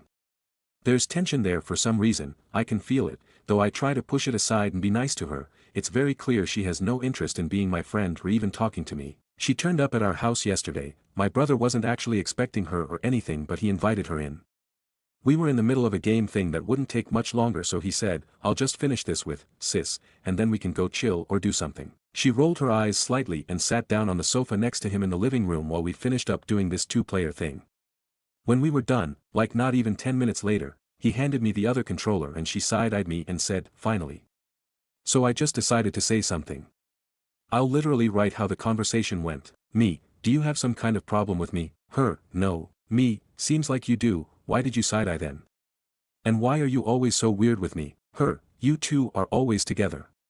It's weird. Me, looks at my brother, then back at her, we're actually not, believe it or not, we have our own lives. Her, always seems like you're together, all the time. My brother, at her, uncomfortable by this interaction, babe. Me, he's my brother, we live in the same house, laughs. Her, gets annoyed that I laughed, whatever, it's weird. Me, no, you're fucking weird, turns away to boot up another game to play myself. Her, storms off upstairs. My brother, follows her. I didn't see them for another few hours, then they went out. He stayed at her place that night. Today he came home, and I wouldn't say he was annoyed at me, but he let me know that his girlfriend was upset that I called her weird. And feels like she can't come over here anymore, which is really dramatic tbh. I explained to him that she is weird, for whatever weird problem she seems to have with me and him. I asked him, do you ever see my boyfriend getting weird about you and me? He said no, and that I have a point. I told him she treats me like I'm some kind of threat, and that's weird. I've been nothing but nice to her and she gives me nothing back. He said he'd noticed that. I told him his relationships are none of my business, but she's weird as fuck for the way she is with me. But I told him I'd be willing to talk to her, or maybe he should, to see why she's like this. I don't know what her problem is. So Wita in that situation. Stories number 27. Aita for refusing to let my younger brother use my gaming PC even though my parents say I should share. So, I, 17M, built my own gaming PC last year using money I saved from working part-time jobs. I spent months researching the parts, waiting for deals, and putting everything together. It's my pride and joy, and I take really good care of it. My younger brother, 14M, recently started getting into PC gaming, but he doesn't have a gaming setup of his own. He's been asking to use mine, but I've told him no because I don't trust him to treat it properly. He's pretty careless with his things. His phone has a cracked screen, he leaves food and drinks near electronics, and he's broken controllers before by rage quitting. I don't want him messing up something I worked so hard for. My parents think I'm being selfish and keep telling me that he's your brother, and family shares.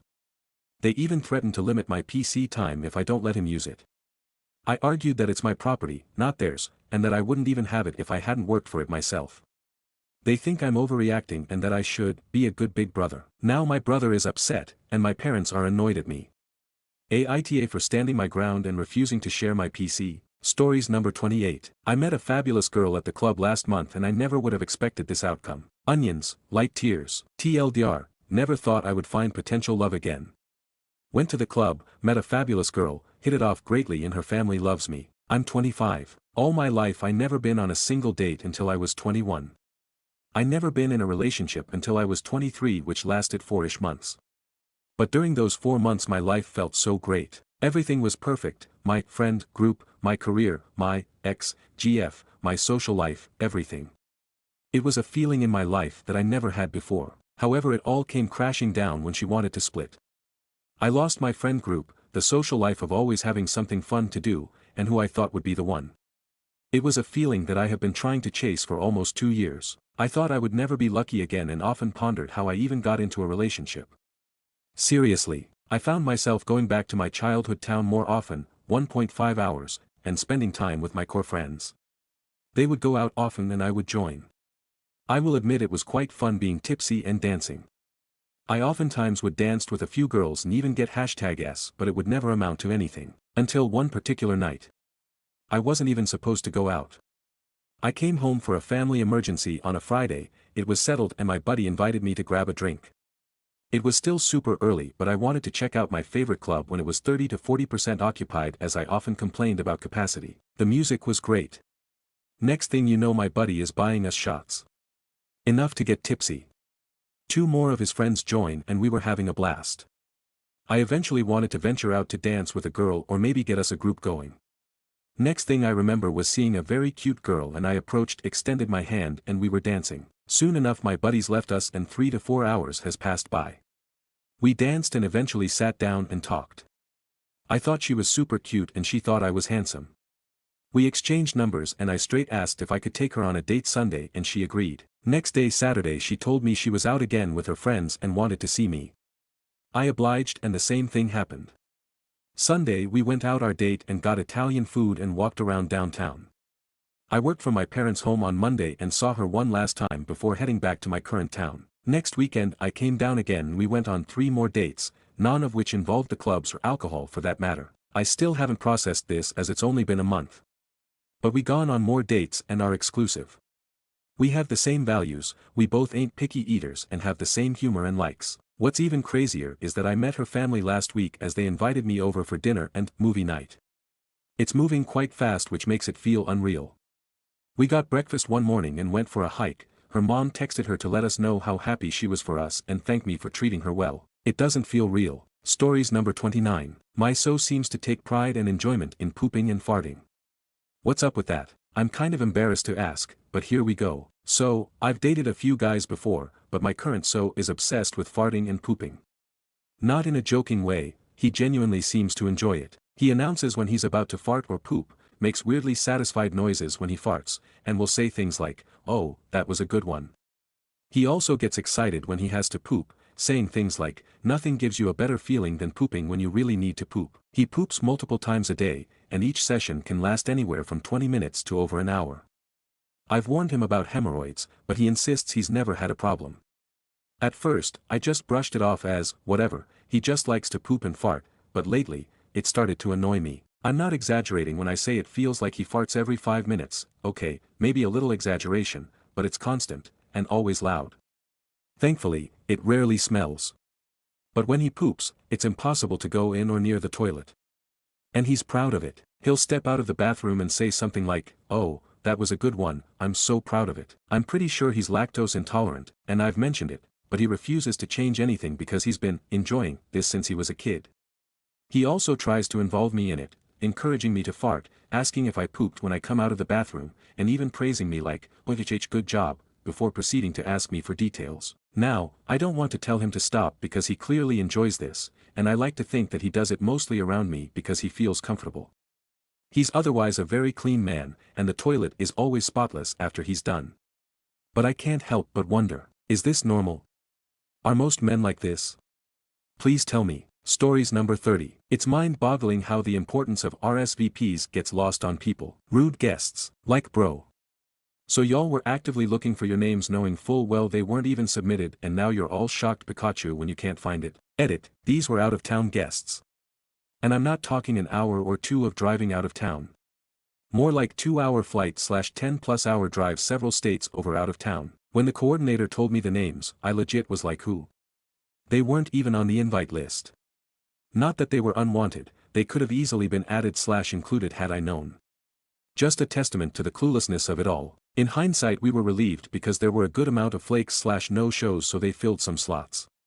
But it's just funny to look back on. Stories number 31. Aita for telling my neighbor to stop thinking she is the only one who can do it all. Not the a-hole. I am most likely the asshole.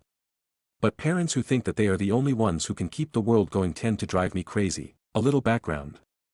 I 47 male have had issues with this one neighbor before when she told me that my house gives her anxiety and I have been trying to just avoid her in general. After this one incident I have just avoided her at all costs and if there is anything we need to talk about it goes through the parents' email system through the school. There is a school banquet coming up soon and I have volunteered a couple of times for it. I forgot it was coming up so naturally I didn't say anything. She stopped over the other day to see if I was interested this year. From the past experience my house was in a midweek state so kinda organized chaos. She said that she was at another parent's house a couple of houses down from us so she felt it was just easier to just stop over than email. I guess it could be believable. She asked about the banquet and I looked at the calendar and saw that my stepson was going to be gone for that weekend so I told her no I was not going to be helping and that I was actually relieved because there is a lot that we have going on right now. This should have been the end of it. Right? I thought so. Neighbor started on her own tangent about everything she does to manage her house and that includes managing all the kids' events. And how she does it all herself with no help. I don't know why she told me all this. I told her and these were my exact words, "Well, good for you. I'm lucky because in this household we all pull together and help one another out. My husband, stepson and myself we all share the house responsibilities. Maybe enlist your husband and kids to do the same. It might help free up some time." She looked at me like I had a third eyeball and told me nobody knows how to organize the family like she does. I told her well that was her own fault for making it so that nobody could live up to her standards. She didn't really like that answer. I told her I needed to get my own stuff done and she needed to go. I am now the public enemy number 1 among the school moms. Which is no big deal to me. It's just a giant clique. But from what I heard earlier I'm an asshole for not understanding what it's like to be a parent these days. This is funny. Last I knew I had 3 stepkids one of which lives with me and my husband full-time. So Aita for telling a parent to stop trying to do it all. Stories number 32. Aita for enjoying my solo time to the max when my BF is out of town. I, 27F, have been with my BF, 42M, for almost 2 years. We live together so we spend most of our time together, dinner, gym, weekend plans, etc. I'm very social and love spending time with family and friends, so when I say solo time, I really mean alone time with them. Prior to us dating, I would have sleepovers with my sister and best friends all the time. BF thinks that's weird and that no one does that. I think I was just in my mid-20s and it's not that weird to do face masks and stay up all night talking and watching our true crime shows. Maybe I'm stuck in my HS days, or maybe it's just the age gap. I also used to love going out and dancing at our local house music bars. BF hates the music, so we spend all our weekends hanging out with his friends and frequenting places he enjoys. So when he goes out of town, I hang out with my family and friends the entire time, go out and dance at my old favorite places, with my girlfriends, and over the weekend I had my sister and BF over for the Super Bowl. We stayed up till 2 a.m. and had some wine, so I told them to just sleep in the guest room and leave in the morning. My BF is mad because I came home at 4 a.m. on Saturday. Why can't I be normal and just go out for a few cocktails and come home? Full disclosure, we checked out an after hours that was next door and decided it was a little too grunge, so we called an Uber after 10 minutes, but it took 25 minutes to get there, plus I live 20 minutes away, so that's why I got home at 4.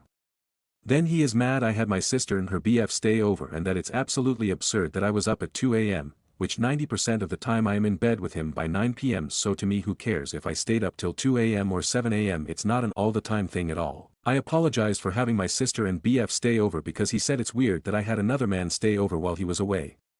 I can understand that. But he can go out and not talk to me until he gets home at 3 a.m. all weekend, but God forbid I essentially do the same. It just feels so double standard, one of his least favorite terms by the way. But seriously, AITA for just wanting to get in all the things I feel like I can't normally do when he is home, when he is away. Am I wrong for wanting to have sleepovers with friends or stay up late? Do I need to grow up, or is this a little controlling? IMO, who cares if I spend 3 hours or 3 days straight with family and friends, you aren't even home. Stories number 33. Aita for not giving my dad's widow/affair partner any of his estate, and evicting her and my half-siblings from my childhood home. 5 years ago my 25F parents were still together when my father was caught having an affair with Jenna. Jenna confronted my mother and let her know that she was pregnant. My mother was devastated, and chose to commit suicide. I was devastated, and I think that in some way my father was too. While I mostly blame him, the words Jenna said to my mother were cruel and I believe the main cause of her death. My father wanted to leave Jenna, but because she was pregnant married her instead. My culture is not kind to women who are unmarried with children. They went on to have a second child together. I hadn't spoken to my father these last 5 years, despite his many attempts. A large part of me has hated them both too much. My father died recently in a car accident on the way home from work. I found out that he hadn't updated his will and estate. Everything was left to me, as well as his life insurance. Jenna tried to fight me in the courts, but my lawyer brought up that she had an affair with my father who was married. The judge ruled with me, and shamed Jenna. Adultery is not taken kindly here. This is why the judge gave her nothing. I had Jenna and her 2 children evicted from my childhood home. Jenna and her family have been raging at me. My father was a very wealthy man, and Jenna worked as a receptionist when they met. She now has no money to her name, and lives with her mother. She thinks I did wrong by her and my half-siblings. I do not consider them my family, and I hate them because they will always be her children. Aita. Everyone I know is so divided. Stories number 34. My brother got married, my hair turned green, nothing happened. When I was 24, I was the maid of honor in my brother's wedding. It was a small wedding and my sister-in-law's brother was the best man. At the time, I had hot pink highlights in my, naturally dark, hair, but I let the pink fade out to blonde for the wedding. The night before the wedding, we all went swimming, which I don't normally do. The chlorine reacted with my bleached hair and it had turned a gray-green shade by the next day, their wedding day. I was mortified and showed my sister-in-law. She laughed and didn't care. Their wedding color was a light mossy green. She said, "You'll fit in perfect anyway." Their entire wedding was so much fun, nobody cared, and I even got some compliments on my disaster hair. Stories number 35. AITA for deliberately pretending to forget my dad's birthday and leaving him to spend it alone. Throwaway because way too many of my friends are on Reddit. My 44F dad, 73M, has never remembered my birthday. It was slightly covered up when I was a child, because my mom always remembered. But a couple of times when she wasn't around, it fell to him and he totally failed. So, for example, I got nothing on my 18th birthday because my mom was away for 3 months. My sister, 46F, had a party with friends, a new dress and lovely gifts when she turned 18. Every year it's the same. My two siblings, I also have a much younger brother, 33M, aren't great at this kind of thing, but I always remind them it's Dad's birthday so they can send him a card and call. Since my mum died a decade ago, I usually take him out to dinner and give him a gift so he's not alone. A couple of times I've thrown him a surprise party, and for his 70th I threw a big event where his extended family flew in. I always point out to him when he has forgotten mine. I've told him I find it very hurtful. He just shakes it off and says it isn't important, even though I just told him it was important to me. And then he forgets it again, every year. This year at Christmas he was talking about something relevant, so I took the opportunity to tell him that he needs to make the effort. Then I asked him when I was born. He couldn't even come up with the year. He mocked me for being sensitive, and inside I just let it all go. He has a phenomenal memory. It's ludicrous that he won't do this for me. I don't even want a gift, though I won't lie, it would be nice, just a happy birthday call or a card. Well, his 73rd birthday just rolled round. I didn't remind my siblings about it so they both forgot. He rang me the day before. I knew why, but I chatted about random things and then said I had to run and quickly ended the call. On his birthday, I turned off my phone and went out. He rang me the next day and said that no one remembered his birthday, not even a card or a phone call, and he spent it alone. I guarantee that's a first. I told him he had made it abundantly clear that birthdays were not important and that he was reaping what he'd sowed. He grumpily agreed with me, but he's still mad.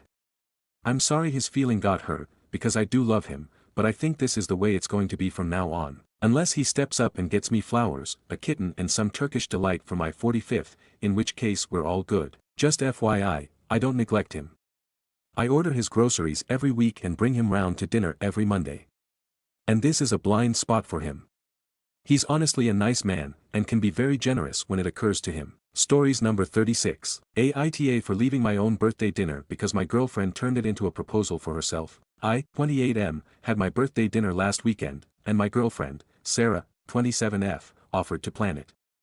I was excited because I usually keep things low-key, but she said she wanted to make it special. She booked a nice restaurant and invited close friends and family. Everything was going great until it was time for dessert. The waiter brought out a cake, but instead of my name, it said, "Will you marry me, Sarah?" I was completely blindsided. Sarah got all teary-eyed, turned to me, and said, "Well, this is the best surprise ever, right?" Everyone around us started clapping, and her friends were filming. I just sat there, stunned. She took my silence as hesitation and started going on about how she knew I wasn't big on grand gestures, but she couldn't wait anymore, so she took matters into her own hands. At that moment, I stood up and said, "This is my birthday. If you wanted a proposal, you should have talked to me about it first." Then I grabbed my stuff and walked out. Sarah was mortified, and her friends blew up my phone, calling me an asshole for embarrassing her and ruining the night. She even said I humiliated her when she was just trying to do something romantic. Now, my family is split.